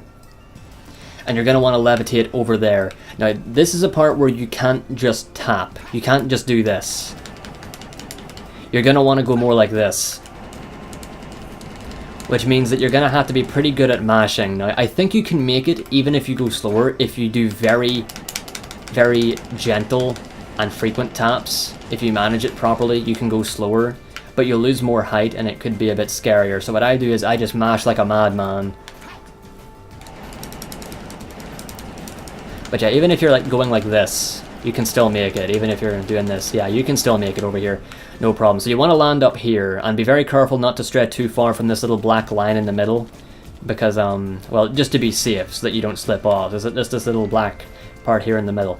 So what you do here is you just float forward and it allows you to skip going through this room and also skip playing as Amy. Because if you go through that room there to the right that I'm currently floating above, normally you automatically switch to Amy once you get through the room, and Amy is slow and she has a whole section that you have to get through, but you can skip the whole thing by doing this. It's much faster, and I mean, I guess if you really have trouble with the trick, you can just do Amy's section, but if you're trying to get like a half decent time, then yeah, this is like a mandatory thing. And as I said, it's not as bad as it looks, but it is very intimidating. So once you're here, if you want to move as fast as possible, what you're going to want to do is hover and do a hover extension where you hold down X at the last frame of your levitation. Here, I'll even turn back. Because if you're doing this the whole time, like it's slow, like you can see the speed I'm moving at here, it's pretty slow. But if I do the levitation extension, oh wait, I can't get it here. There you go. You'll see I'm moving much faster. Like here I am doing it, and now let go of X. And I'm moving a good bit slower, so this is a place where you can also, I guess, practice your levitation extension a wee bit if you want to get better with the timing. There we go. Also, this place lags quite a bit, and whenever the game lags, it makes it much harder to hit those frames because it throws your muscle memory off. So yeah, once you get here, levitate normally. Do not fall off of that thing without levitating at least once towards the end, otherwise you'll drop like a freaking rock and blast through the ground and die with an awful lot of speed, so be careful about that, and then just levitate off and get over here. Here we see Silver's evil twin, pay no mind to him. You can switch to him if you want, but it loses time and it's pointless. This is the Silver that you would switch control to after you finished Amy's section, so don't worry about it, he's just chilling. Yeah, there's a 1-up there. Once again, that's another free 1-up, I'd recommend you get it. So just get through these platforms, fairly simple stuff for this part, I guess. Now, this next part is... Oh, Nelly! This next part is something that I did hit that, right? Very good. So, if you're starting off, I guess I would recommend that you just do this, that you just bitch slap these guys, make them go all sparky, and then pick them up and let go to kill them. Then these guys with the big bomb balls come down, just like throw those at them, kill them. Pick them up, do that.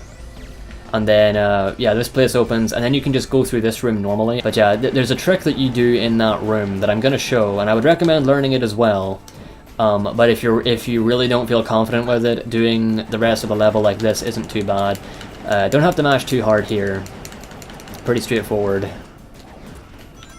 Just have to do some careful tapping, and you'll have no problems here. Good bit of lag in this level. It's been a long time since I've done it like this. Then you've got a room full of these guys here, so just sort of like bitch slap the enemies, throw them into each other. And whenever these guys don't have their balls, you can slap them and then pick them up. Once you do that, these guys spawn, slap one into another, bam. Oops, I missed that one. Don't be so rude. Don't worry about those guys in the wall, they don't mean anything, they're just there for show. And to throw bombs at you. Then this door opens and voila, you're through. Now, I will go back and show that trick that I was talking about that saves a decent bit of time. It's not too hard to do, but once again, much like the beginning trick of Dusty Desert, it's very intimidating. And yeah, so no shame in doing it this way. If you don't feel like learning a million stupid tricks, but I'll get to that in a second. So yeah, the ball puzzle, don't worry about it. Don't worry about it. We don't gotta do it. All you gotta do is bring one of those boxes here.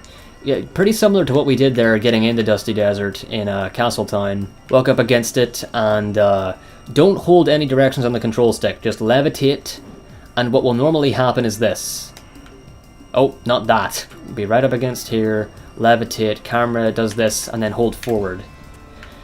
So that is very sort of, how would I put it, it's a little, it throws you off because once you get up there, the camera sort of changes, and it's like sometimes when you're standing on top of this door, you don't know which side you're getting off on. Just be careful not to get disorientated, and yeah, just do what I did there. Press right up against the door, levitate up it, and you should get pushed through to the other side if you move off in the right way, and you're right here at the goal ring. But before I continue, I'm going to go show the slightly harder strat for getting through the rest of that instead of fighting all those enemies. So here we go. So there's Silver's twin over there again, so we're back here with these guys here. Now what you're going to want to do is avoid them and grab this wooden box and wait for them as well, because these guys are going to come spinning at you, and you want them to be distracted, because you got to do this fast before they get up again. Oh shit. Hopefully one of them won't destroy the box on me here. You get up here and you levitate up against this, just like what we did to get into the goal ring, except it's the goal ring room, except it's actually easier. And once you're at the top, you let go and immediately jump up, and you'll be out of bounds. What you do here is you just levitate over here. I think I might have had to hit LT to change the camera position a bit there, but yeah. This part here is entirely solid. We're out of bounds, but this part here is completely solid. So, this part it's quite scary, but trust me when I say that it's pretty easy to get down once you understand how it works. Now, we're going to be going along the outside of this room from out of bounds. If you go too far in, you will clip back into the room, and if you go too far out, you'll fall off of the collision and you'll fall into the pit and die. Now, this sand looks like it extends out fairly well, but it actually isn't. A lot of this is not solid at the side here. You'll see what I mean.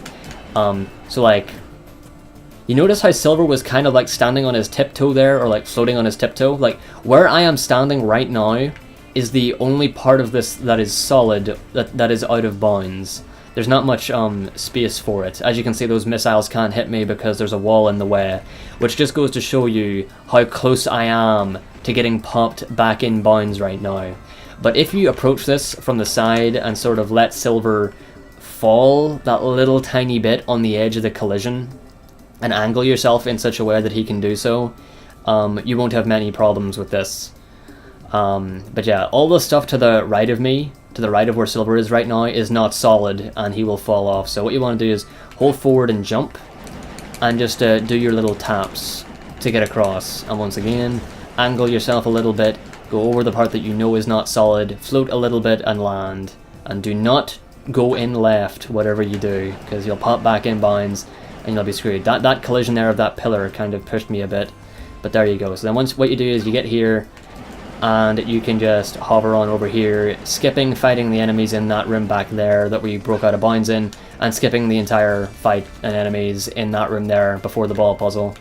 Definitely faster. I would recommend learning it instead of not doing it, but if you want one less trick to worry about, this is one of the ones that skipping wouldn't lose as much time with. But, you know, if you're here to learn Silver Story and you want to learn it well, that is not too bad to work with, I would say, compared to some other things. So yeah, with that, we are done with Dusty Desert. Just do this clip. There you go. You see what I mean there? It's like the camera's pretty weird with that, but that time it pushed me through on its own. I didn't really have to do anything. Generally, you don't jump there either. You just sort of like use the control stick, and you'll get pushed through. Just don't hold the control stick whenever you're rising up and levitating. Wait until you're at the very top, about to get pushed through. Otherwise, things might be bad. But yeah, we're done. This level, it is you're always guaranteed to get an S rank. Not much you can do about it. So, like, even that was an S rank. Even that time was an S rank. So yeah. So next up we have Sonic, and this fight is one of the few instances in Silver Story where you can avoid getting an S rank, and I'll show you what I mean.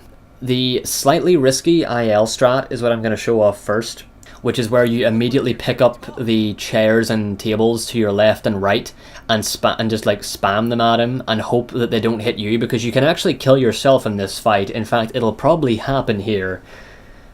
So we'll see how this goes. Pick up the ones to the left and right, jump, and spam them on Sonic. See, that was actually really good, and I didn't hit myself with them, because I was really fast there. If you're not fast enough, Sonic gets closer to you, and then you end up aiming the chairs and stuff at yourself. But as you can see, I picked up all those chairs from on the immediate left and right, and just spammed X whilst in the air to hit him, and it took down a lot of his health incredibly fast. So if you do this, then what you can do is just do this and finish him off like that while he's in the air, because he jumps up and he does his "Here I come," and whenever he does that, he's really vulnerable. And if you want for safety, you can pick up a ring. In fact, I would recommend doing that anyway. If you're not going for super fast strats. The thing is though, if you do it this fast, you're gonna get an S rank no matter what, but it's okay because it saves time over doing it a bit slower. But yeah, that's inconsistent, and that's sort of like an ideal scenario sort of thing. What normally happens is something like this, where it's like well, there's me dying. Yeah, there's me dying. No, normally what happens is something like this, where I deal some damage to him, pick up one ring, try not to pick up too many, because then you can avoid the S rank, and deal as much damage as you can to him. Also, let him hit you, so that you lose that ring. So I suppose you can just not pick up the ring at all, and you can kill him a bit faster, and that works as well. But if you want to avoid the S rank, do that. And as you, yeah, I could have actually had the ring there, so yeah, you can risk it and not pick up a ring at all, and kill him even faster, and still miss the S rank than what that was. That was actually a pretty slow one. But it's a finicky fight in that regard. So just mess around with it, see what you can do, and yeah, you can get things where you kill him super fast, but you get an S rank, but that's like still the best case scenario. And you can get ones where you kill him a bit slower, but you miss the S rank, and so that makes it not so bad. So just try to mess around with that fight and see what you can get, and just be wary of that, about, you know, whether or not you want to pick up a ring for safety or not. But even if you do and you get a fight like what I just got there, that's not bad at all. And even if I had kept the ring and didn't waste my time losing it, I still would have not got an S rank and had a faster fight. So yeah, I would say aim for something like that. if you're not going for stupid IL strats that can kill you accidentally. Right, so here we are in New City, right after Sonic. Yeah, there's a weird freeze that happens there momentarily, so do not worry about this, going to the shop. There's a thing here called the shock bracelet, which as you can tell by the splits on the left is what we're going to be skipping, because I'll show you here. So yeah, we are skipping the shock bracelet because you need it to deal with these things, right? Whenever you have the shock bracelet, what you do is you jump up and you do like a slam by pressing X, by like holding X. If you just tap X in the air, you'll do this. But whenever you have the shock bracelet, you'll like do like a flip, land, and then release like a shock wave from the ground, which is very useful for battling enemies, and also lets you hit all 4 of these switches at once in order to get through this door of lasers. It's like a laser barrier thing. But the shock bracelet, while it would save time for fighting enemies, has one major flaw. And that is the fact that there's an item later on in the game, just before Radical Train, called the Heart of Wind, that it has a negative effect on. Because the Heart of Wind allows you to teleport dash, which is where the infamous ETD comes from, which stands for Extended Teleport Dash. And the problem with Extended Teleport Dashing with the Shock Bracelet is that, well, I'll get into the details of what an ETD is later on, of course, but the Shock Bracelet means that pretty much no matter what you're doing, if you hold down X, you will drop down to the ground, like straight down, and do that, which also means that if you're floating around and you're trying to regain your meter in midair, you can't, because whenever you hold down X, Silver will immediately fall like a rock and do his Shock Bracelet, his little blast wave of it. So the Shock Bracelet is something that we really need to skip. And so what we do is from the starting position there, we come up through that alleyway, grab these boxes, and immediately head back.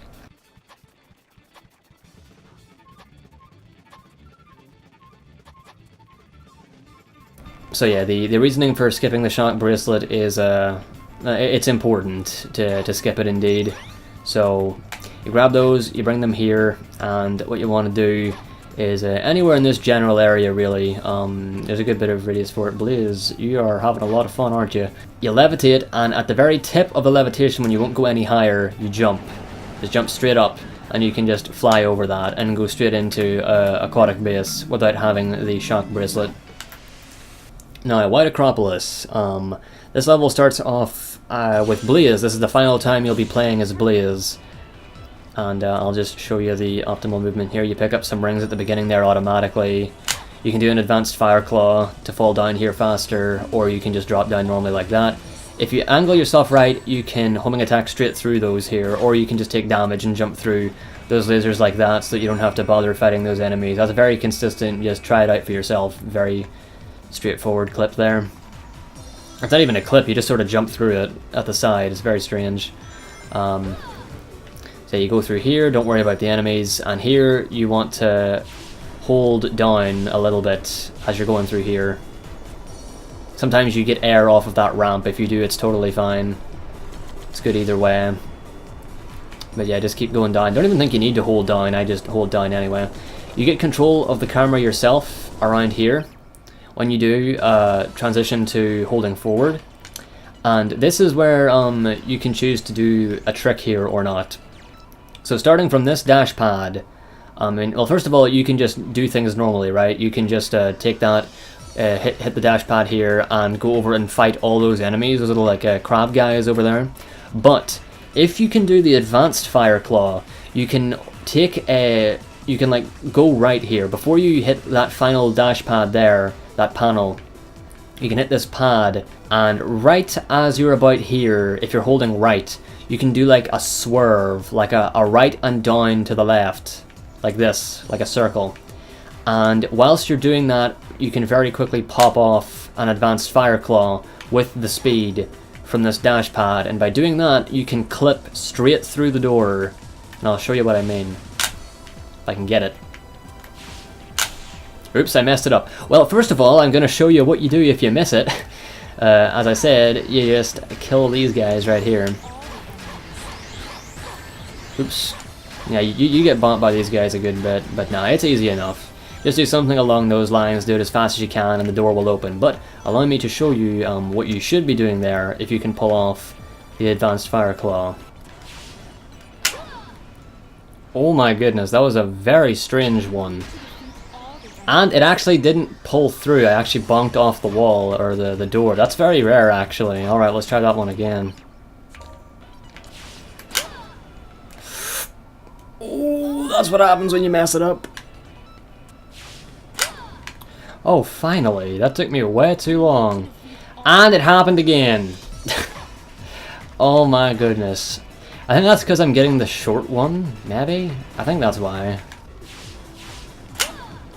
Oh, that was one of the slide-offs. There we go.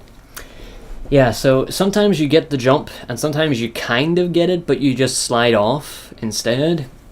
So yeah, if you want to go for that, I mean, yeah, you can get pretty consistent at it. I had a very hard time pulling it off there, actually, for some reason. I do not know why. Something felt off. So yeah, that was that section there for Blaze. Sadly, the last time we're going to be playing as her, I believe. This section for Silver is very, very straightforward. All you have to do is, once again, levitation extensions come in handy at times like this to keep momentum going. Just gotta optimize your movement, doing as I am here. You can jump off of this ball if you want. Or you can do, if you do it like this, you kind of have to be a bit careful, a bit more careful with your mashing, but yeah, it's easy enough. Rotate around the side, get some extensions here.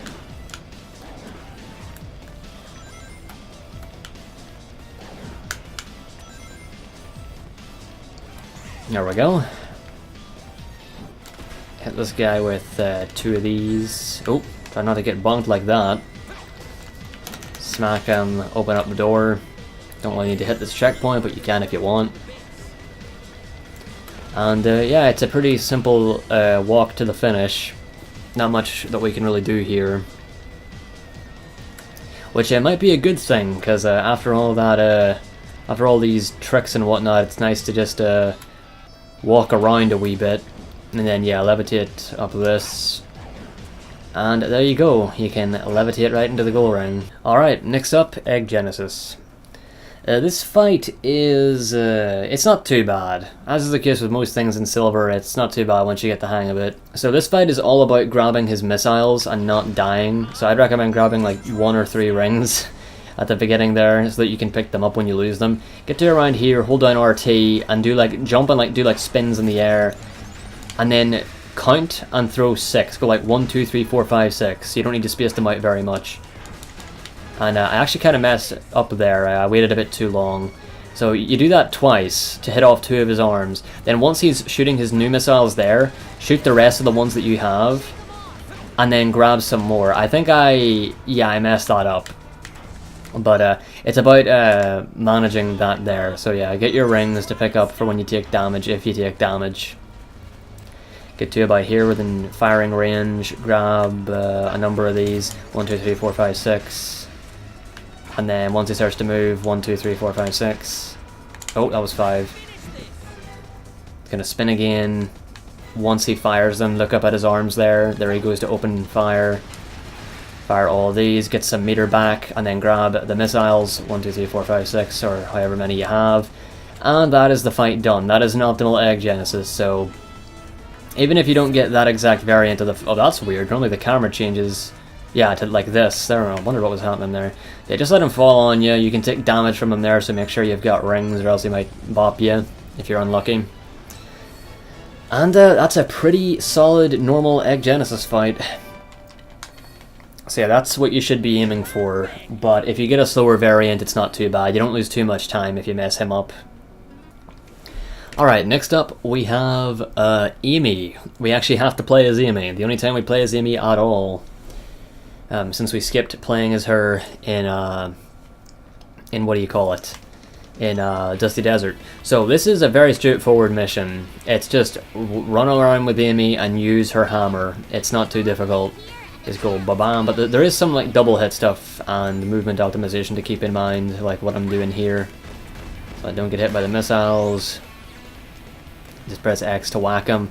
Run like this directly at this guy, avoid his shots, and the other guys will explode one of those boxes.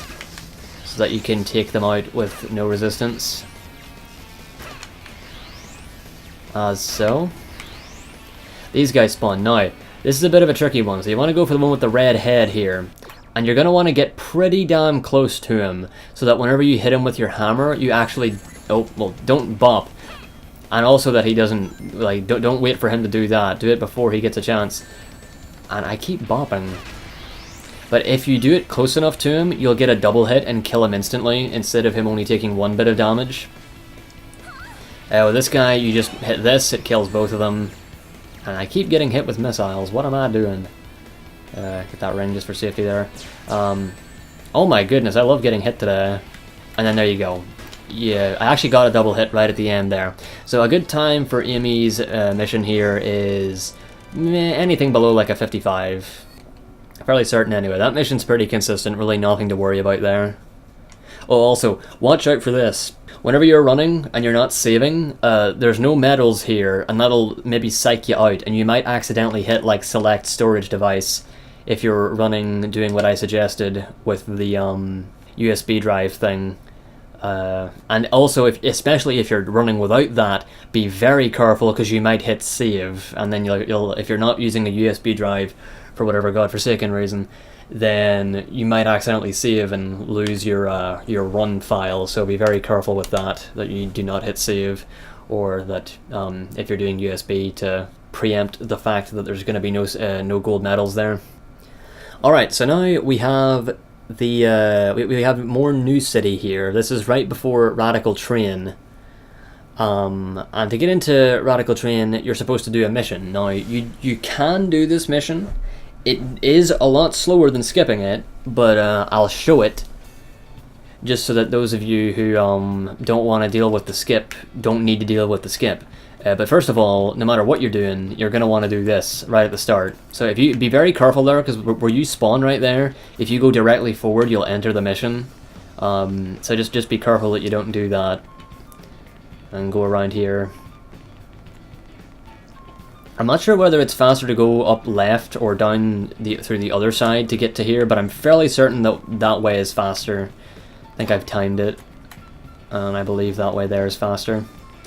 So you go here, and this is where the upgrade of all upgrades comes into play. The Heart of Wind, which is what makes the rest of Silver's story a frame-perfect bonanza, thanks to ETD's extended teleport dashes, which, as you can tell by the shop description, an extended teleport dash is, well, what this thing lets you do, but extended. Also, I personally purchase the power bracelet here as well, because as it says there, it allows you to grab things in a wider range. Most people don't do this. I think I'm alone on this, but I personally think that buying the power bracelet helps with IBLIS Phase 3. It lets you grab his Cocoa Puffs in a wider range, and I would recommend it, but it's up in the air. It hasn't really been tested extensively, so I can't say. It's just one of those things. I do it, but if you want to save the extra second and not get it, then you can just buy the Heart of Wind.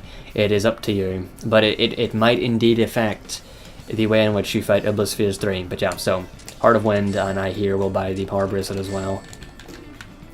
So yeah, power bracelet just affects what you can grab whenever you're doing Silver's normal stuff. It increases the range that you can grab things in, not very noticeably in my experience. Like, yeah, it doesn't seem much different at all to me, so maybe that is a waste of time. But this, double tap A, like you jump and you do that, whatever, and if you jump and then press A, like, you know, you'll do your hover, but if you press it in relatively quick succession, you can leave it a wee bit and go, or you can go. Silver does this teleport dash, which is a very, very short jolt forward. It takes up an awful lot of his gauge. However, the final frame of the teleport dash, which is during that little bit forward there, where he like goes whoom and bends forward, once you get the timing down, if you press X on the final frame of the teleport dash, you do the feeble DTD, which is that. See how Silver does that slap? Whenever I get that, and he goes much farther, it's like, normally he just goes, and doesn't go very far, but whenever you get that X button input on the last frame, he goes much farther. And each of those is frame perfect, and Silver's movement heavily relies on it throughout the rest of the run, so you gotta get good at them. You don't need to get them all the time, I miss them plenty, but I also get them plenty as well, because I've been doing this so much. Now, it is frame perfect, and this is a 60 FPS game, so that is quite intimidating, but worry not, muscle memory goes a long way. Once you know it's like, boom boom boom, boom boom boom, like X, X, X, X, X. And it's like, just, you know, once you get that muffle? Yes, once you get that muscle memory down, it's not that bad. And, now, you can still do this, what I'm doing right here, if you have the shock bracelet, because if you have the shock bracelet, as long as you're not holding X, it's not a problem. Here, I'm just tapping X. If I'm on ground level here, and I hold X whenever I do an ETD, Silver will, you know, drop dead in the, not drop dead, but, you know, he'll just be like a statue here, and you'll have to stop him from doing that, and it's pretty slow to do that. So that's why you, whenever you're on ground level like this, and you're not going above an open area, you just want to tap it, so that you land and can start moving again properly. But, because I don't have the shock bracelet, I can do stuff like this. And travel that distance, because if I had the shock bracelet there, Silver would have stopped very soon after I started that, and just went, and go, and do his fucking wave thing. So it's very, very good to not have the shock bracelet for some very particular ETDs, because the amount of, like, those can go indefinitely. As long as you're not landing on the ground, you can carry an ETD indefinitely, until, I suppose, you eventually hit a kill plane or something like that. So they're very, very important, and they're incredibly fast. Much faster than just going along at Silver's normal, very slow grind speed. So yes, it's frame perfect. Once again, teleport dash is just double tap A, and to extend it on the final frame, you tap X. X, X. Every time I say that, I can't seem to get it. X, X, X, X, yeah. X, X, X, yeah. It's just a matter of getting the timing down and getting a good muscle memory for it, but it is a very important part of the remainder of Silver's story, no MSG. So once you get around here and purchase that, you're going to want to start doing your first ETDs of the run, and get yourself into that water to Death Warp, because then the game will bring you right back here. Now, I'm going to save here, because I will show you, because you do a clip here to avoid doing mission 11, but I will show you mission 11 for those of you who don't want to deal with the clip. The clip is a bit finicky, and it's not a very fun clip, but it's infinitely faster than doing this mission, which I will regardless show you how to do in the event that you do not want to deal with the clip. So you just go forward, and here we go, get into the station. Oh! That was an accident. I was just tapping A because I was expecting dialogue, and instead I accidentally buffered a teleslide, and I'll get into what a teleslide is at some point pretty soon. But I just buffered a teleslide accidentally, and went right into the range of one of the guards and failed the mission. That is amazing. But no, yeah, a teleslide, I'll actually show you what it is now once we get back in here, before I show the mission off. Yeah, a teleslide is something that you can do once you have the Heart of Wind, where you slide on the ground, and if you're going uphill, you can just do a normal teleport dash. In fact, I'll show you over here. So if you're on a sloped surface like this, or you're going uphill or whatever, if you do a teleport dash, you can, by not holding any directions on the control stick, because if you do, you will lose the teleport speed immediately. So if you don't hold any direction on the control stick, you can carry your momentum from the teleport dash, just the normal teleport dash, and do that. And that means that whenever you're going uphill, you can just do this. And yeah, it's kind of easier the steeper the slope is. I wasn't going very steeply there, so I was missing some of the teleport dashes a bit. But yeah, you can just use that to go up hills, and that's called the teleslide. Not really much of a trick, very easy to pull off, but yeah, let's just get back to our main quarry here. Right, so apparently, yeah, there is no entry dialogue into this mission, and that's what freaked me out the last time. So these guards are blind. I might have got caught accidentally there, but just like walk around the right here, and then go straight through here, and you'll be fine. and you'll complete the mission. Just walk right in there and you will complete the mission. The mission is a joke, really. They're blind. As long as you just do that, you'll be fine. Sometimes the guards can catch you if you're really unlucky, if they're doing something weird or if you proceed in a very strange way, but just generally go around the right there and go through like that and you'll have no troubles whatsoever. As I said, try to avoid this. Or try not to do this. Try to do the clip if you can, because it is slower to sit through those loading screens. However, if you are on emulator, I will say that doing this does not waste as much time, if much at all. So feel free to do that on emulator. It's not faster on emulator, of course, but it doesn't waste as much time. It's not as big of a deal if you do that on emulator. Okay, so now it is time to show what you, well, really should be doing here. As I said, try to avoid doing that mission just in general, because this clip isn't too bad, but it is very picky. So, you're going to want to aim for this little crack, the little corner here. And you're going to want to ETD through it. You're going to want to hold down X as well, because it makes it easier a little bit. And I got it first try there, because apparently I know the angle that well, but be warned, because it's very, very picky. If you're like at this side and you try it, it's like you just won't clip most of the time, like that. So you really have to know what direction to face it from, and you'll get through. But yeah, I recommend holding down X a little bit there. If you do it well like that, then you can, without doing this, you can land and have a little bit of delay and move, but it doesn't really matter. That's a very minor optimization.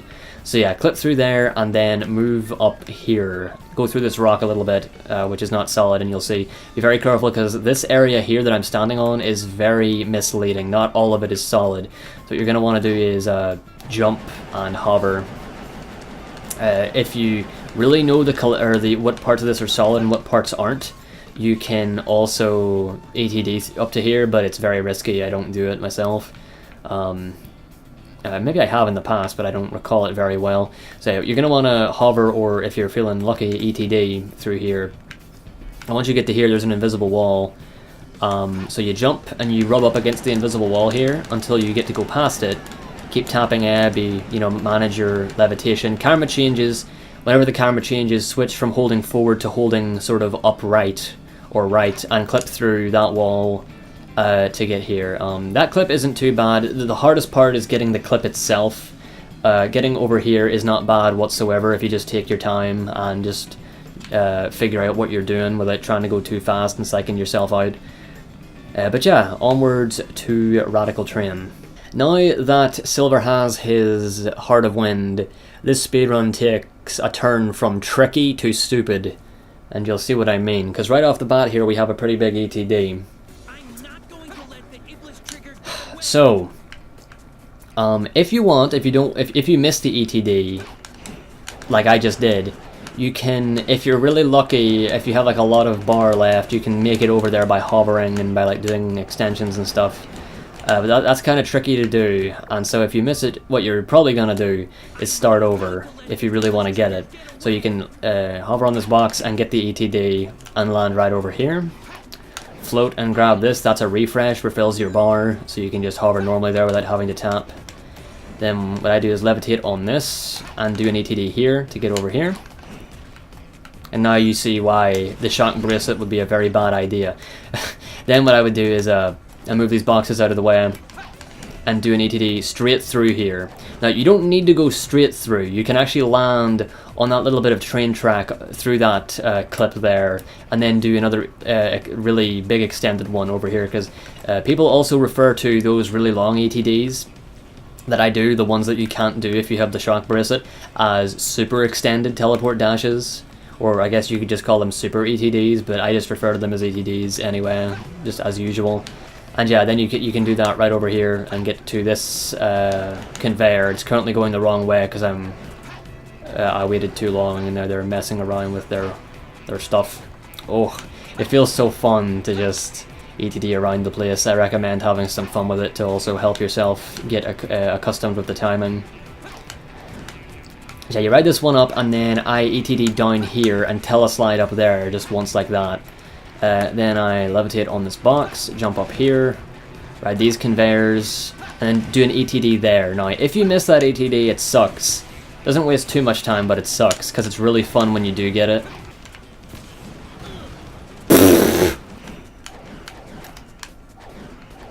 Oh yeah, and if you mess that up, just as a side note, you can float back here and retry it if the box respawns.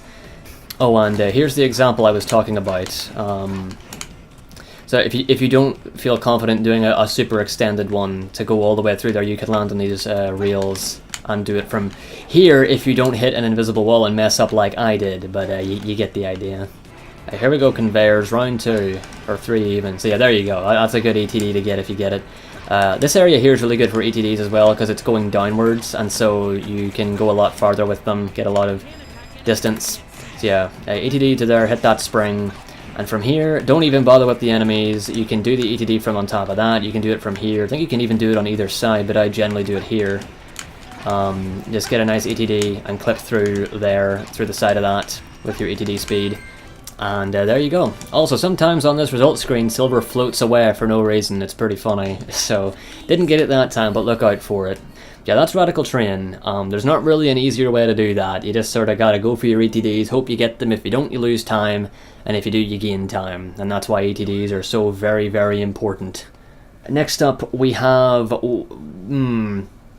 possibly, I would say, the second worst boss in Silver's story.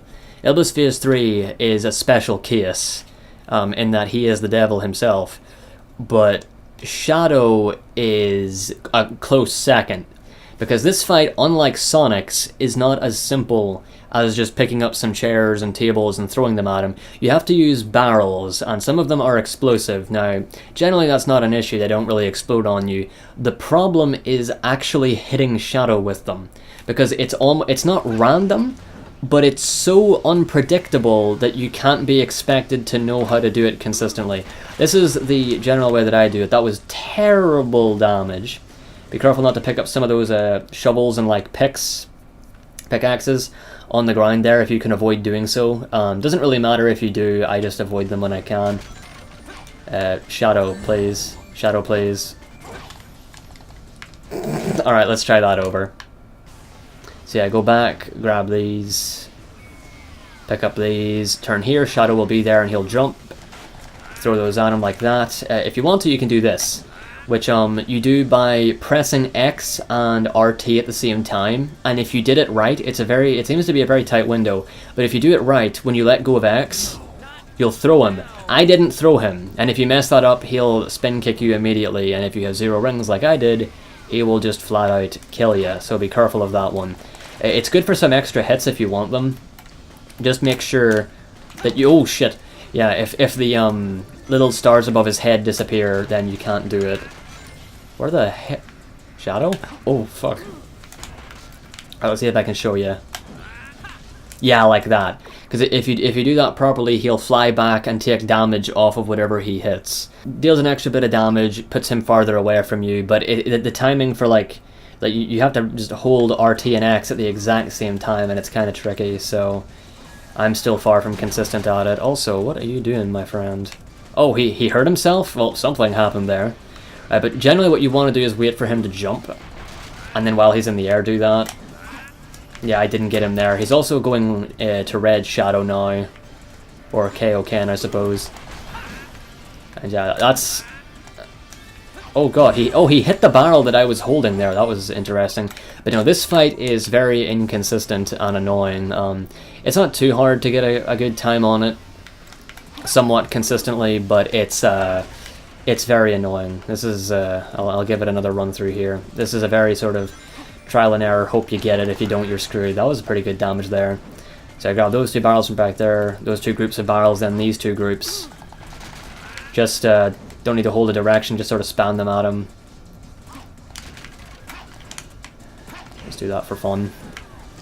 With that one, and then grab these ones. You can grab them in bigger batches if you want than what I'm grabbing them in, but it is more risky since there's a higher chance that they'll like ricochet off of each other and not hit Shadow. So if you want to go for faster, slightly more risky strats, then you can do that.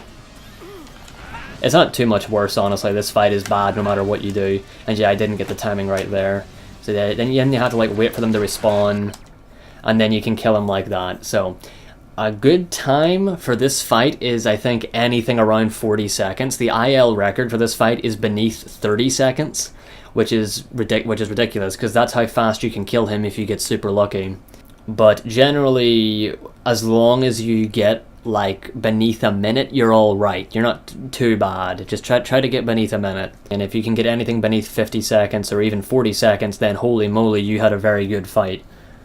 So yeah, that's just what you have to do with Shadow. It's just a very annoying fight. Not much else to say about it. Alright, so next up we have Aquatic Base. This is an interesting level. We have a good bit of Silver's combat here towards the end as well. But at the start of it is actually pretty straightforward, and there's a couple of different ways to do it, and I will do my best to show you here. Let's see. Right, so for one thing, you can just ETD through, because like you know, you start right here. Don't worry about the rest of the level. It doesn't matter. Just you can clip through here, the side of this door. Apparently, I can't get it. Yeah, and if you want to, if you don't feel confident, you can land here, and you can do a super extended from here, in this direction here that I'm facing, like just right off the edge of this. And if you do your super extended, away you go, you'll land in here. Alternatively, of course, you can just do a single super extended right from here, and if you want to play it safe, you can let go near the end and hover, or if you want to be risky, you can hope that you land in here, but generally I let go. But yeah, those are two different methods of doing that, depending on which you feel more comfortable with. And as for here, you're going to want to aim for like this side, like sort of like aim at like here, this part right here of this door, and just hold down X to do a longer ATD. Don't just tap it. For a lot of clips, don't tap. If for movement, tap. For clipping, hold down X. Then you can clip through into this room, kill all 3 dogs. And once you've killed all 3 dogs in this room, all you have to do is move forward to a certain point, and you will be brought to the second section. So that done optimally can be done in like 13 seconds, that entire first section. But anything beneath 30 would be good for a beginner, for sure. So second section, there's a couple of ways of going about this first part here. This is the one that I'm used to the most, is where I levitate on that, do extendeds over here, and then do a super extended here, where you clip through this corner right here. It is kind of hard to get sometimes. And then you direct yourself through there, or sometimes you can even hover out around and clip in like around here, and then land on the ball. Alternatively, this is a newer strat. You can do a super extended here. Let's see. And if you like move yourself perfectly, you can land right inside here, and then you can get bopped by those if you want. Or if you're lucky, you can like or maybe like wait for the first one to disappear, then go from there, something like that. I recommend the first way. That second way there is newer, and I'm not as familiar with it. And I think those lasers make it slower a little bit. Not 100% sure. You can go for an ETD here. It's a little bit risky if you miss it and don't react fast enough. You can lose all your height and probably die. You want to make your way over to this ball. And be very careful on these balls, because the controls are very strange, and be sure to wait for the laser things to disappear. Now here you have 2 options. You can go through that door, or you can angle yourself up here for what I would call a do or don't, or a do or die. You won't die, but it is risky. You can do an ETD here and go through this wall. Let's see if I can get it. I can! And you can land straight in there. So that's pretty cool. That's the fastest way to do it. I would say go for that, and if you get it, you get it, and if you don't, you don't. If you don't, you can just levitate back over and go to that door, which I'll show you here. Oh yeah, and sometimes you can land on the collision, or on the collision just outside of this. If that happens, don't worry, just try to get your extended and go from there. Yeah, this one you can definitely go straight around and land on the ball here. So if that happens, kind of waste time, but don't worry, because if you get your ATD, you'll be fine. Right, so yeah, instead of going for that clip over there, you can try and just go through this door. If you do, you might get stuck like that. Don't worry, you can kind of maneuver your way out. Or you can just hit that.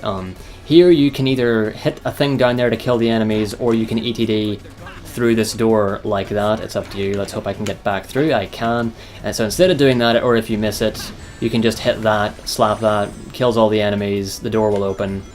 Doesn't waste too much time. Sometimes you can get stuck indoors in the aquatic base doors when you try to clip through them. If you do, don't worry too much and just try to finesse your way out of them by like going left and right, and you can kind of make your way out. Now, optimizing this part here is difficult. If we had the shock bracelet, fighting these enemies in larger groups like this would be easier, because we could just shock or stun them all with the slap to the ground, which we currently can't do. The biggest problem in this room is these birds. You're going to want to slap them, like jump up and press X to slap them, and then hold RT or press RT to grab them, and then press it again to let go of them, which will kill them. Well, this guy here, you want to wait for his like little light in his head to show, then slap him and kill him. And this guy has stunned himself, which means grab him, let go, and there's the goal ring. A good time in Silver's aquatic base, I have no idea. I think anything like sub 130 is insanely good. And generally speaking, if you're starting off, as long as you get like sub 2 minutes, I'd say you're doing well enough. But yeah, really watch out for the birds in that part there. The birds can fly up really high sometimes, to the point where they're out of your reach on the ground level there, and that's really annoying when they do that. When that happens, you either have to wait for them or try to get to higher ground to slap them by like levitating on stuff. So yeah, just watch out for those birds, because they really love to mess you up on good runs. Next up, we have Protect Anna, which is also a toilet break, if you need a toilet break, funnily enough. Although you might have to be a little bit fast, because it's not too much of a toilet break, but it is a little bit of a waiting point, because you can finish the mission very interestingly. Once you spawn here, I would say don't ATD, because if you do, you might go too far, or you might scare the guard or something. There's another thing I forgot to mention about telesliding, by the way, which will come in useful whenever we get the flame core, which is that it's very similar to Shadow. How with Shadow, if you like pause and jump at the same time, or rather pause the frame after you start a jump, you can do a homing attack that lets you like clip through stuff. And Silver can do a teleslide just like that, where he does this, where like you see there, like I did it perfectly there. Like I jumped and paused, and now if I unpause, he does an immediate slide. Not faster, because you have to, you know, pause, which wastes time. But it is useful for clipping through some doors in Flame Core, so that's just another little teleslide thing, but we'll do that at Flame Core when we get there. So yeah, just run straight forward and talk to your guy here, and just mash through the text, and the mission will start immediately. So yeah, Protect Anna, she knows the secret. The secret. And the secret is, go chill with the accordion man. So, I will show you what I mean. So, in this is, there's a couple of things like this in 06, where the game wants you to kill enemies to bring your escort forward. However, because this game's drawing distance is stupid, you can despawn the enemies by going farther ahead. And in doing so, your escort will move forward because they detect no enemies because the game has deloaded them, but you haven't actually defeated the enemies because the game just deloaded them. And you'll see what I mean here. On PS3 there is a faster way of doing this. It's faster by like a couple of seconds, because PS3 has even worse draw distance than 360, but don't worry about that, since I'm assuming you're not going to be running this on PS3 anyway, and you really shouldn't be if you are, although if it's your only option, that is what it is, I guess.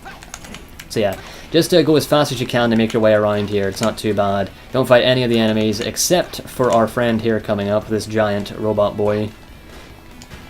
You can kill him by doing that, or you can just wait for him to throw one of his arms, grab it and throw it back at him, or just, you know, once he loses them, walk up and bitch slap him, and then kill him with RT.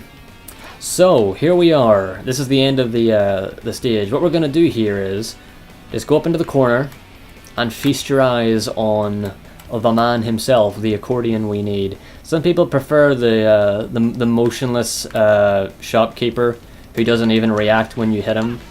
But his job is to protect our friend here, Mr. Accordion Man, who he needs protecting because he is the backbone of Soliana's culture.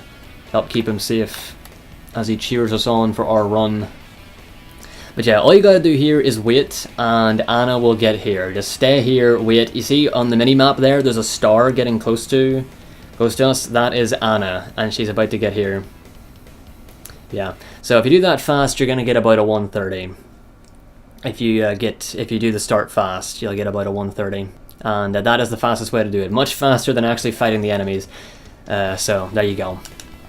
As simple as that. And if you're really fast, you can have a quick toilet break there if you are really fast with doing so. I wouldn't recommend doing it though, because you might have to use hand wash skip, and if you use hand wash skip, then get out of my sight.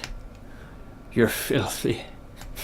Okay, I fucking cut that. So, once you're done with Protect Anna, just go straight forward into that door, and you are into Soliana Forest. Now, this is the part where we have to talk about, you know, the elephant in the room. The one thing that I really wish I never had to even think about ever again, which is the trial skip. Now, the trial skip is, well, it's what it sounds like. Well, first of all, getting through this overworld, you know, teleslide there, ETD. Once you get here, have some gauge, and just teleslide your merry way up this little hill there. And do some longer ETDs here, because it's a little bit hilly, a little bit uneven, so you can get more height with them there, but it's even here. So, make your way over here, and you have the 3 trials of Soliana, which you have to do in this order.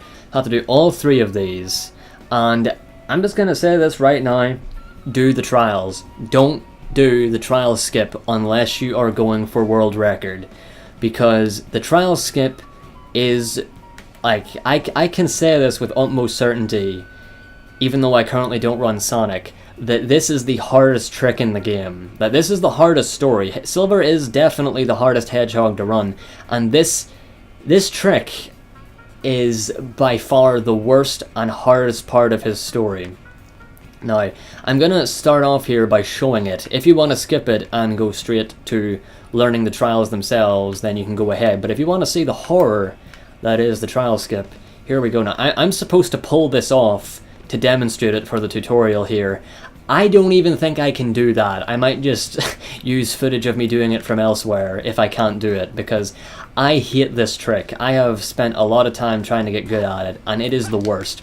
So, you'll remember that I talked about levitation extensions a lot throughout the run. You know, these little things where you regain your gauge in the air and you keep your momentum, or you just drop like a rock, like this, a little bit. It gives you a bit of speed, all that stuff. This trick involves doing that a ridiculously large number of times. Because here's the thing, right? You have to do these trials, all 3 of them, to make the eagle spawn. The eagle will spawn and he'll take you from here up to the top of that, like, temple palace thing that has the Kingdom Valley mirror on top of it. Now, for some reason, that mirror is active even when you haven't done the trials. In Sonic's story, apparently the mirror isn't active when you haven't done the trials, but just because this game is cruel, the mirror is active before the trials with Silver, and Silver can do this. You can jump from here, do some taps. You have to be very, very good at tapping to do this, by the way. You have to tap. Oh, see, look at that. I didn't even tap properly there. I lost too much height and just didn't manage myself properly. No, so go from here. You can gain some height there, and then you're up here, right? So, see this that I'm doing here? Where he does the slap and the gauge is going at the bottom? Every time I do that, I'm getting a levitation extension. And as you can see, because I'm getting the levitation extension, Silver is keeping momentum and moving up. See, whenever I don't get it, he just does this. And he, like, drops. And the gauge doesn't go up. But when I do get it, he keeps his momentum, goes up, and regains gauge as he's starting to fall. So, didn't get it there. Didn't get it there. Didn't get it there. Nor there. Just got it. Didn't get it. Got it. And what you have to do is, you have to very lightly tap A, because the longer you're holding A, the more of your gauge you use. And you gotta optimize and use as much of it, or as little of it as possible. The collision of these walls is not as it seems, as you can tell. These walls are actually easy. This is the first wall. There are 3 walls in total for this trick, and I think I might put an entire thing in the description detailing this trick very extensively, beyond what I can say here, or beyond what I can think to say here. So you have to be very careful and make your way up this wall. Now this wall is easy, it's a bit steeper here, so you fall a bit faster. But you gotta regain your meter by doing that, getting the extensions, because you can regain meter without getting an extension, but you lose a lot more height. You fall down a lot faster. And also this trick is impossible if you have the shock bracelet. But yeah, you get up to around here. That was very slow, by the way, because I'm exploding stuff at the same time. You can even see the mirror from here. And what you do is then, once you're up here and you're ready, you go off over here.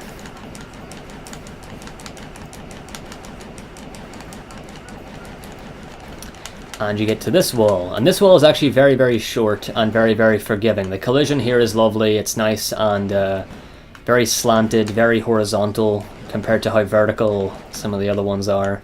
The first one is, and particularly the third wall. So this part is easy. You're here, regained your meter, you've got your height. And this is where this trick goes from, you know, alright, pretty doable, kind of easy, to stupid. The third wall. This is the third wall right here that I'm heading towards right now. You have to be very careful with your tapping here to have any gauge left once you reach it. And once you do reach it, you have to manage very carefully, because this thing is incredibly steep and I am very close to falling off. But I'm actually getting my extensions here and staying up. So once again, you have to keep doing this bloody frame perfect thing over and over to stay up. This third wall here is by far the hardest part of this trick, and it's what makes it so hard, because doing this is hard. Just simply pulling this off is very difficult. But doing this fast is ridiculous, and I have had a lot more trouble with this than DSS, who is the person who discovered it, Darkspine Sonic. He discovered this trick, and I would say he's definitely more consistent at it than me, and doesn't have as much trouble with it as I do. This trick as well, done optimally, can save up to like 2 minutes or more, and if you do it slowly enough, you'll save no time and break even. So generally I only save about a minute at most with it, if even. But I'm actually doing pretty well right now. Very, very slow. And yeah, the collision of this wall is stupid. You need to be very careful that you don't swerve off to the left, because if you do, you'll fall off of this weird invisible collision and drop like a rock quite fast, and then you have to reposition yourself. So yeah, you gotta keep scaling this for a little bit. As you can see, I'm not getting my extensions, so I'm losing gauge, and oh, I slipped off there. I say it's easier for me to stay up here if I do it like this, but you kind of want to tilt the camera so that you can see your destination, which is that big pillar over there. And yeah, if you run out of meter here, you're screwed. You're gonna lose a lot of height, if not fall off completely. And you need to have a nearly full bar to make it once you're at the once you've got to the height that you need to be at. Oh no! I thought I saved it. Okay, I'm not finishing that. Fuck no.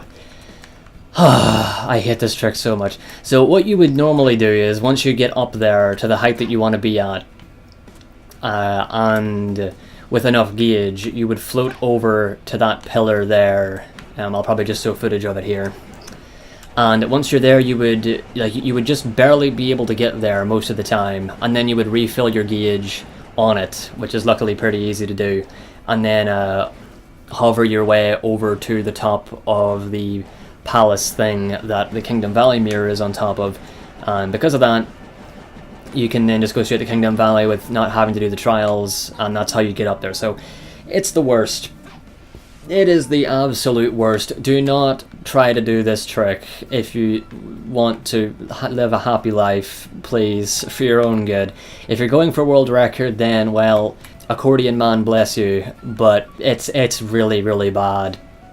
And I can't even do it there. I was trying to take my time there, but I still couldn't do it. So yeah, I can't stand that bloody trick whatsoever. So that's not going to be very useful information to most of you. As I said, I'll put as much as information as I can about it in the description. But for now, let's just go and do what we all should be doing, like good boys and girls, not trying to do stupid, ridiculous skips. Instead, we're going to do our homework and do the trials, because, my word, the trials are... I mean, they're not bad, they're easy, they're very, very easy. The test of friendship, or trial of friendship, is a little bit finicky, but outside of this one, the trials are incredibly easy. And here's the thing, by the way, I forgot to mention this. If you are on emulator, doing the trial skip is slower, because the only reason that trial skip is faster is because of how many loading screens there are during the trials, particularly during the trial of intelligence, or was it trial of memory? I think it's trial of memory. And yeah, so once again, if you're on emulator, you're lucky, because you don't have to do the trial skip if you're going for a really good time at all. You don't need to do it at all, because emulator load times make it irrelevant. So anyway, here we have the trial of friendship. What you're supposed to normally do here is all those IBLIS enemies and all these guys spawn, and like, you know, you have to defeat them all, and then whenever you defeat them all, that box there that has Blaze inside of it opens. But instead, because we can clip, all you gotta do is get a box up against the corner of it, like this, a little bit, angle it so that it's, let's see here, let's see if I can angle this. Gotta hurry because the IBLIS worms might screw me over here. Yep. And that's an explosive box as well. Can we do it? No. Yeah, he's gonna blow that up. He's gonna breathe fire into that. So yeah, if you don't get it fast, the enemies can screw you over a bit. Okay, if you do this right, you can do this mission in under 15 seconds. I'm just gonna retry it here. This is actually a very easy clip to get. I'm just messing it up. There we go. So yeah, by getting an angle, something like that, anyway, you can clip inside the box with Blaze, and all you have to do is touch Blaze and the mission will end without you having to do anything else. It's a very fast one once you get the box clip angle down. Alright, so second trial. This is the trial of memory, yeah. I keep thinking it's intelligence, that's Sonic's. No, Silver has the trial/test of memory. And this is incredibly simple. And it's also the reason, I think, why trial skip is faster, because of the sheer amount of loading screens, right? There's 1 and 2 just to get into the mission. That's par for the course in this game, though. But all you have to remember with this mission is right, left. So here you are. First one, just go through the right portal. Boom. Easy. Loading screen. Here we are. Right again. Loading screen. And finally, you go left. So it's as simple as that. Just remember, it's the trial of right, left. That's all you have to remember. Right, left. So yeah, 18 seconds because I dawdled a bit there. You can do that in like fucking 5 seconds if you go fast enough.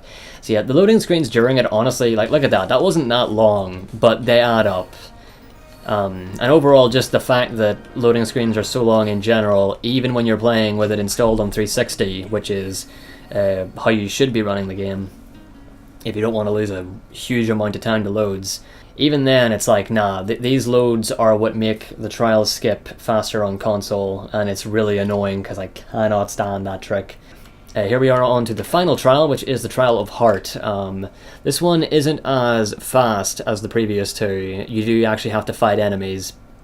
This is just basically a bunch of fighting, except you can only attack enemies with your own abilities and with any projectiles that they shoot at you.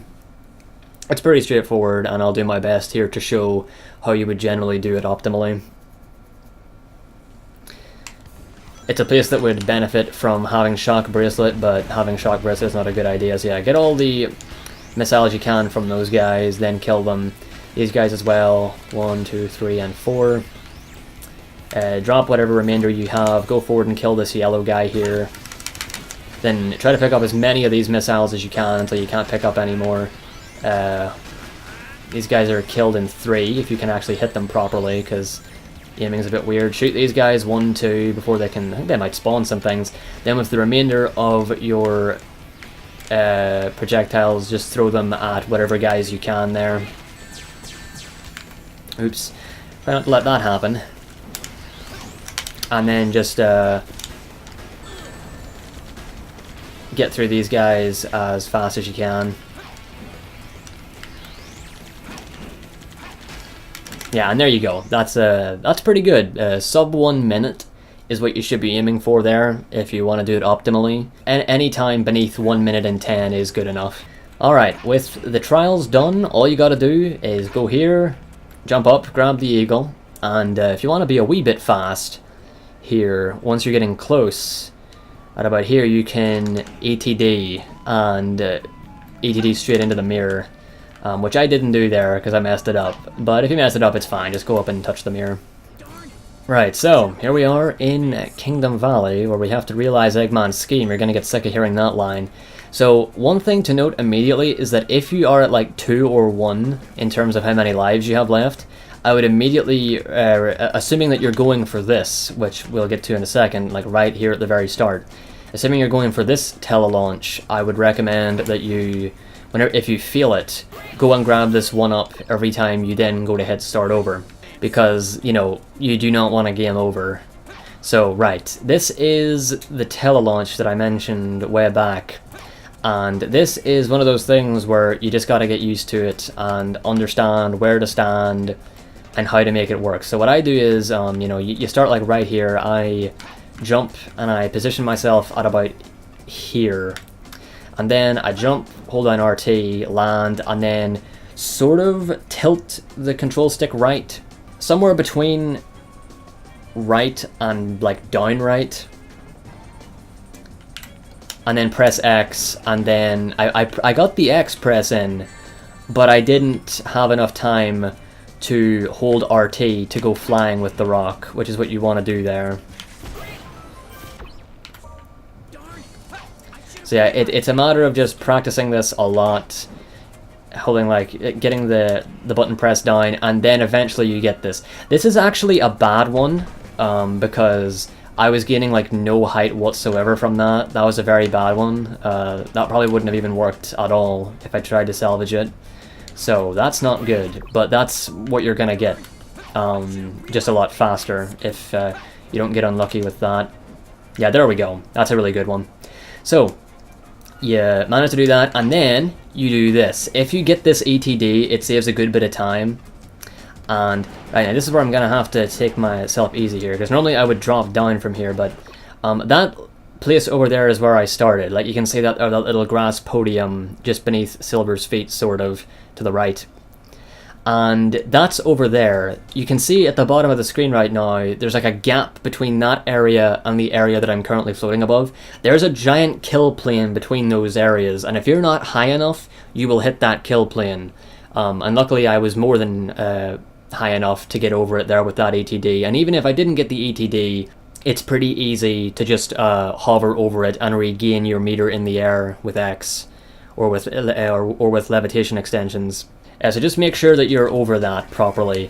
And then what you would do is, where I am right now, like right here, you just drop right here. You could drop down there to that platform and the bird could carry you, or you can just drop down literally right where I am here and you'll hit the loading zone. And I'll show you what I mean. But first of all, I'm going to... oh shit.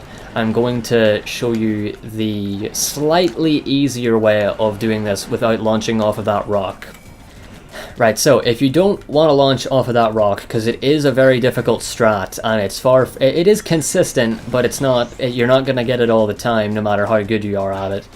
There is another way of dealing with things. So you can take this and you can destroy that building pillar thing over there with that box, and you can make your way over here. And you can teleslide up here, blah blah blah. Work around here. You're going to want to kill these robots up here first.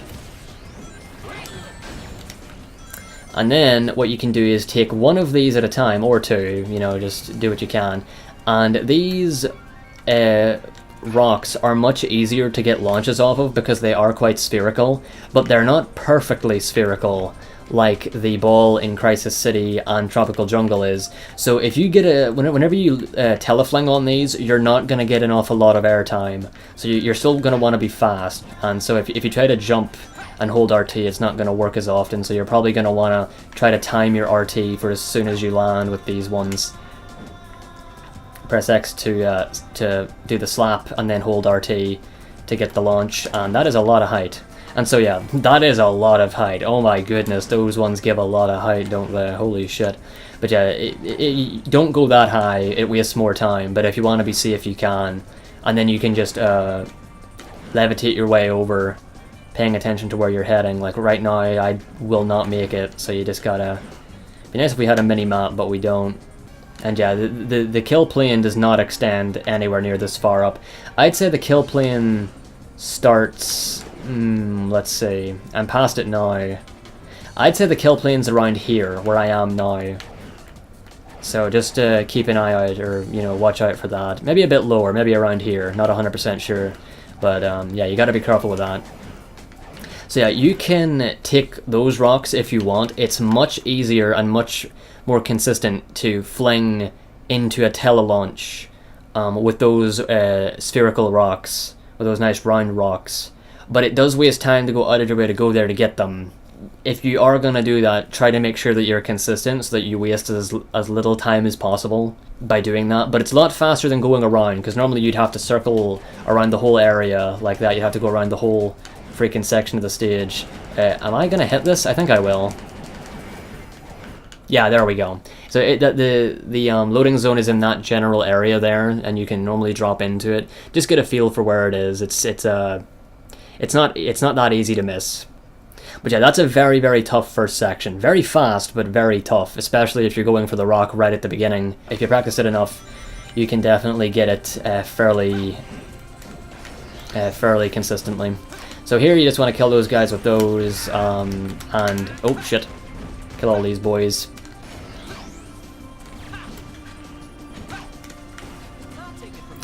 Right, so you finish killing those guys, and then you immediately switch to Sonic. Now, this is why we needed Sonic's gems for this run file, because if you get Sonic's gems in Sonic's story, you'll have them here in Silver's story. What you want to do immediately is switch to Sonic's blue gem with the D-pad to the right, I believe, and then use it to get here, and go a little bit through here. And it makes the rest of the level a cakewalk. I like that. I like that very much. Just hit those guys, hit that spring. So yeah, do the wall jumps. And I think you can spin dash clip through that door if you know what you're doing. I do not know how to spin dash clip properly since I do not run Sonic at the moment. But I just did it anyway. Alternatively, if you don't want to spin dash clip, you can also use the Sky Jam. You can just switch the Sky Jam and press RT and just up against the corner and you'll clip through. So there you go. Now don't go too far, because if you go near that green area, you, I believe, will automatically switch to silver. You do not want to do that. You want to stay here and you want to hold down RT with the Sky Jam and aim it for up around here. It's like, you see that little curve there in the mountain thing there? This should do it. Yeah, there we go. Took a bit of time. You can do that more optimally if you know exactly where to aim, but yeah, don't switch to Silver, stay the hell away from him, and stay as Sonic for the rest of Silver's Kingdom Valley, even though you're not supposed to. So sort of get through here, you can spin kick through those guys if you want, and this is where you gotta switch to Purple Gem. Be very careful that you don't switch to Purple Gem in mid-air once you've already slipped off of the platform, because then you won't be able to do this, which is just, yeah. Just direct yourself and keep pressing A to keep your height. Don't press it too much, because then you'll have to drop really far. And just go in this direction, because yeah, Sonic's Purple Gem is really broken. He can just infinite jump as mini Sonic. So just hold down RT. You can even do this a bit if you want, in and out, doesn't really matter. Might just make the game lag more. Get over here and just defeat these enemies as fast as possible with Sonic homing attack, and then bounce Bracelet through them. Oops. Get their health down, hit the goal ring, and then you'll have control of Sonic in this screen for some reason, and you can kill him for fun. Man, today's not my day. It's not his day, man. It's not his day. But yeah, that is Silver's Kingdom Valley. So now the last stage is Flame Core. After that we just have IBLIS Phase 3, and that is the end of the run. It has been quite the ride. I'm surprised I managed to record this all in one sitting, by the way. Wasn't expecting that. But yeah, here we are. So, doing this optimally. Generally, I get over here and do an ATD from here, take some damage there, use the invincibility time to hit that. Throw it over here. There's a number of ways you can do this part here to get to the spring without dealing with the giant. You can not do that. If you have enough levitation, you can do this and jump up and hit the spring like that. Or you can run here, clip through, hit the spring, and waste a bit of time because you kind of go above it, but you can hit that spring down there in a different way, and it'll make you hit that spring on the wall consistently.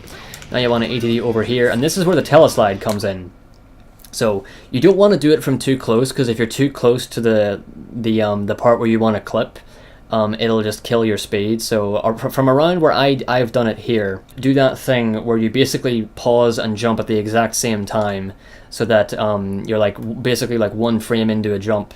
Don't need to hold jump or anything, just hit it that one time, then unpause, and you'll clip right through the door. You can ETD across there if you really want to optimize it, but it's a bit risky. Now, if you really want to go fast, as this door is coming down, you can jump on top of it and ETD and try to reach that platform there, sticking out there next to that bird.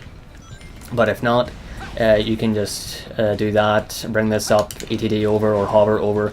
Wait for your meter to get fully refilled there, then hit this, then immediately jump and hover without tapping if you want to make it onto this, which you're going to want to do. Then hit this spring, you have invincibility. You're here, you gotta whack these two birds, try to kill that one with the other one. I didn't quite do that. Hit that spring. Invincibility in this game lasts for quite a while, so now you can make your way up this lava river by telesliding with the very long invincibility that goes even beyond the music. Don't get... yeah, it's probably wore off by about now, though. So that's what you want to do there. Jump over this box to get up here. And now, instead of clipping or doing anything like that, you're going to want to do a really extended... Now, this is a bit tricky. And try not to do it too close to the edge, because if you mess it up, there's a chance you'll lose your height and not be able to get back up and go back to the last checkpoint, or have to start the whole level over. Alright, you want to do a big extended one here, and go around like this, and just stop it around there and go forward. You might get hit by the... damage from that lava waterfall, but be sure not to go too far to the left, or to the right for that matter. I think too far to the right isn't too bad, but try to basically do what I just did, because there are kill planes around there and it's very, very risky. But you should probably test it out for yourself and get a feel for where they are, so that you know what you're doing. Oh, that is not good. Now this area has loads of these Cocoa Puffs raining down from the sky, so if I get hit, I'm in trouble. I did just get a 1-up. So you hit those springs, you can ETD to them as well. Get onto this, and you can get an ETD there and go pretty far if you get it. You can even go all the way to this platform here if you get it, and if you don't, you just have to do what I just did. But always remember that in situations like that, you know, go for the ETDs, and try to go as far as you can with them. Now, you can also get hit there by a Cocoa Puff while you're going to the volcano. I believe it can happen with any of the 3 hedgehogs during their flame core, but it's rarest with silver. So at least it's rarest with silver, but I think it has happened to me before. And it sucks when it happens, but it's very rare. So just keep that in mind, because if you do get hit, you can levitate back and take the dash pad again. So yeah, just stun that guy or hit that, whatever you please. Yeah, you can really optimize going through here with ATDs if you really try, but I'm just showing you the basic route here. It's the same either way, it's just with added ATDs. So you hit that without getting hit by him, you can get an ATD here and go over to the other part of the room faster. Losing my rings here is very bad. I might actually die. I got 20 there though.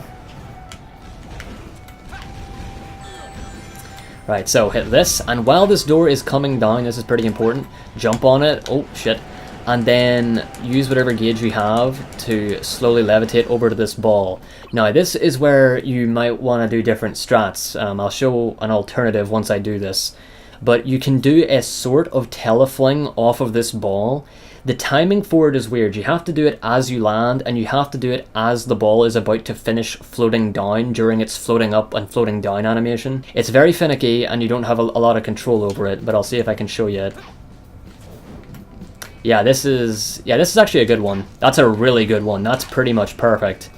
Then you can land here. Yeah, that's one of the best ones I've ever got, actually. You can land here and do that if you want, or you can deal with the dog and hit the psychokinesis pad to make that platform go up and down if you don't feel confident doing that jump there. Then all you have to do is go around the side of this boy, hit this, and you are into nearly the final room. Oh no! Good, because I actually want to show you something here as an alternative method if you don't feel like doing that off of that thing there. Because it is risky.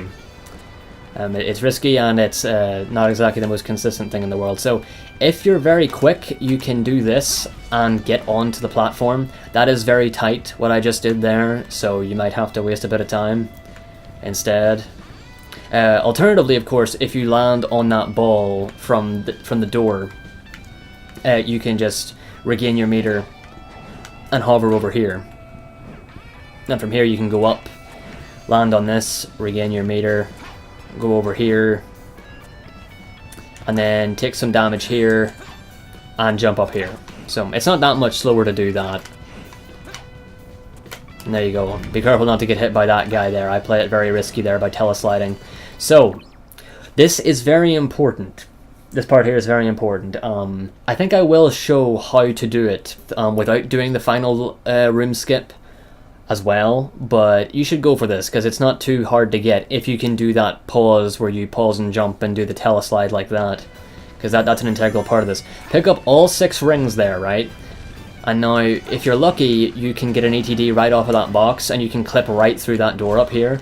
If you don't get it, like I just didn't, be very careful not to lose your rings. If you do, you need to pick all of them back up. Yep, I just did lose them. So you gotta get all 6 rings. Make sure you do that.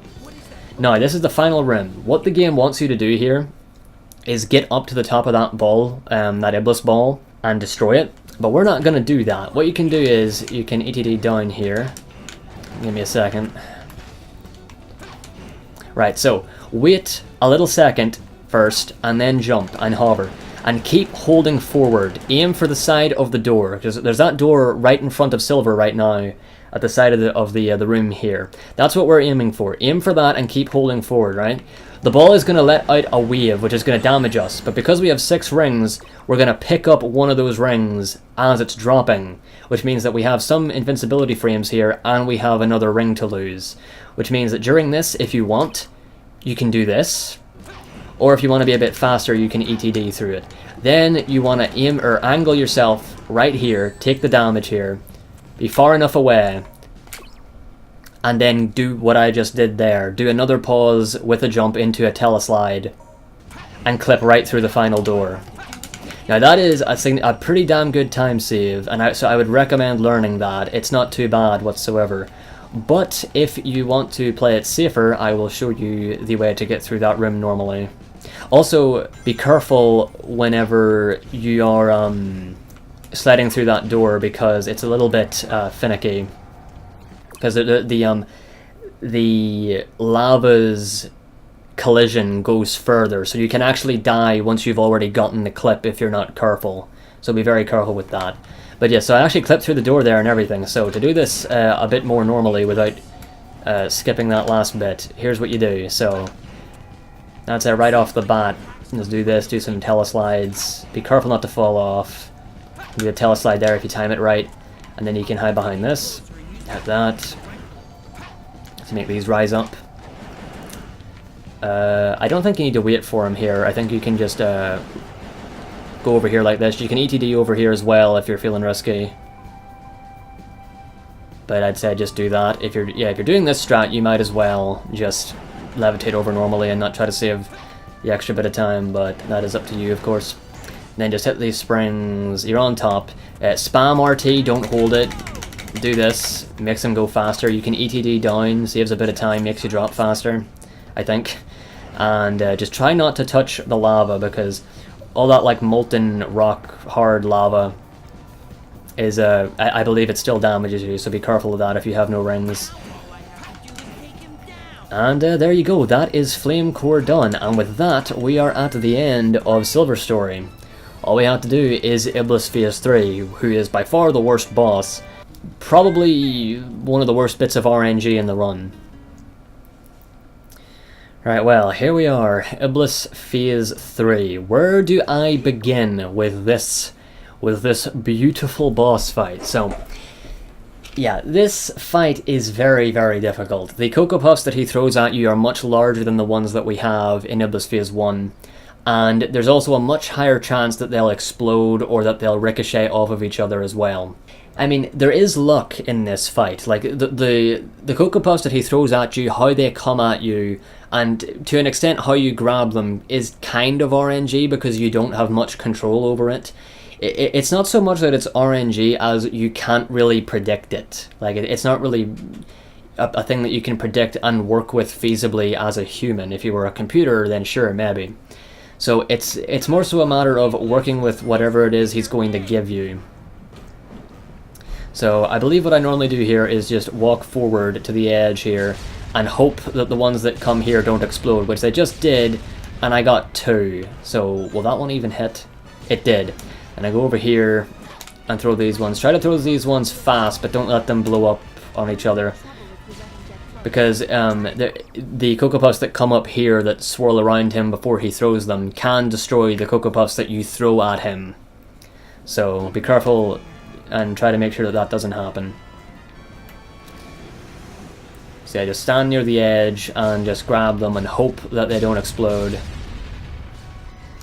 That's a pretty good batch. Do a little twirl to try and space them out a bit more. That didn't go well. I think I might have saved one there. I didn't. So this is...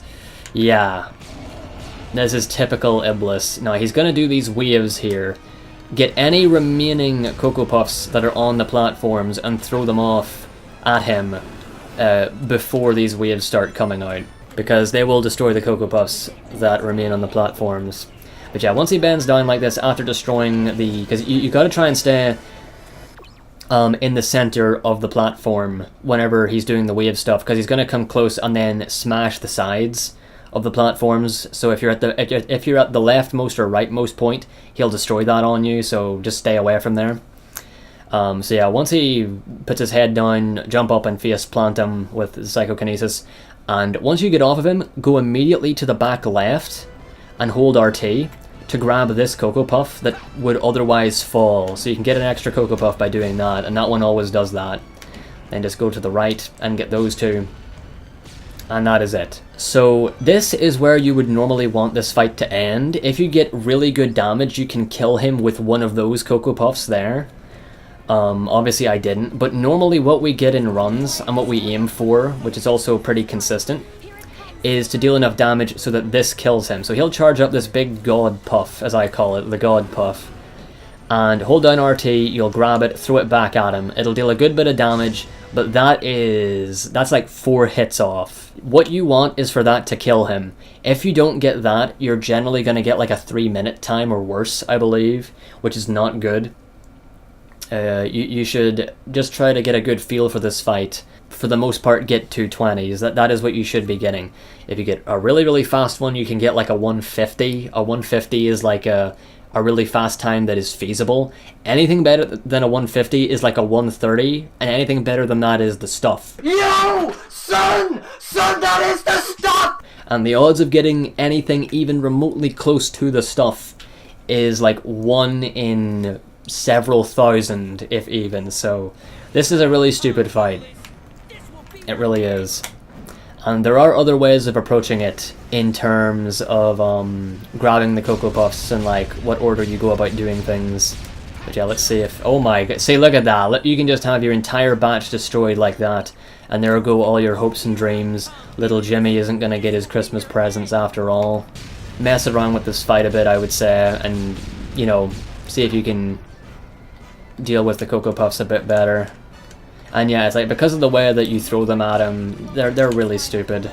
Like, they just go off into complete random directions because they're bouncing off of each other.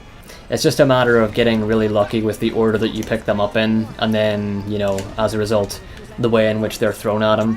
There might be a more consistent way to, like, position yourself, or to, like, twirl yourself around to make them space out better, but the puffs are really big, and yeah, Like, you're lucky if you get any, because look at that shit, I didn't get any there, so this is some of the worst luck I've had with this guy in a very long time. And it sucks that this is the end of the run as well. Like, this is the final boss, and it's so stupid. It's like, you have to go through this entire run full of so much frame perfect nonsense, and then this is the final boss, which is like a big, you know, bit of salt in the wound if you mess it up and lose the run to it, whenever it's for the most part out of your control. But you can definitely do a lot to give yourself the best odds that you're going to succeed. And basically following what I'm trying to do here is a good start in doing so. Yeah, look at that, that is awful.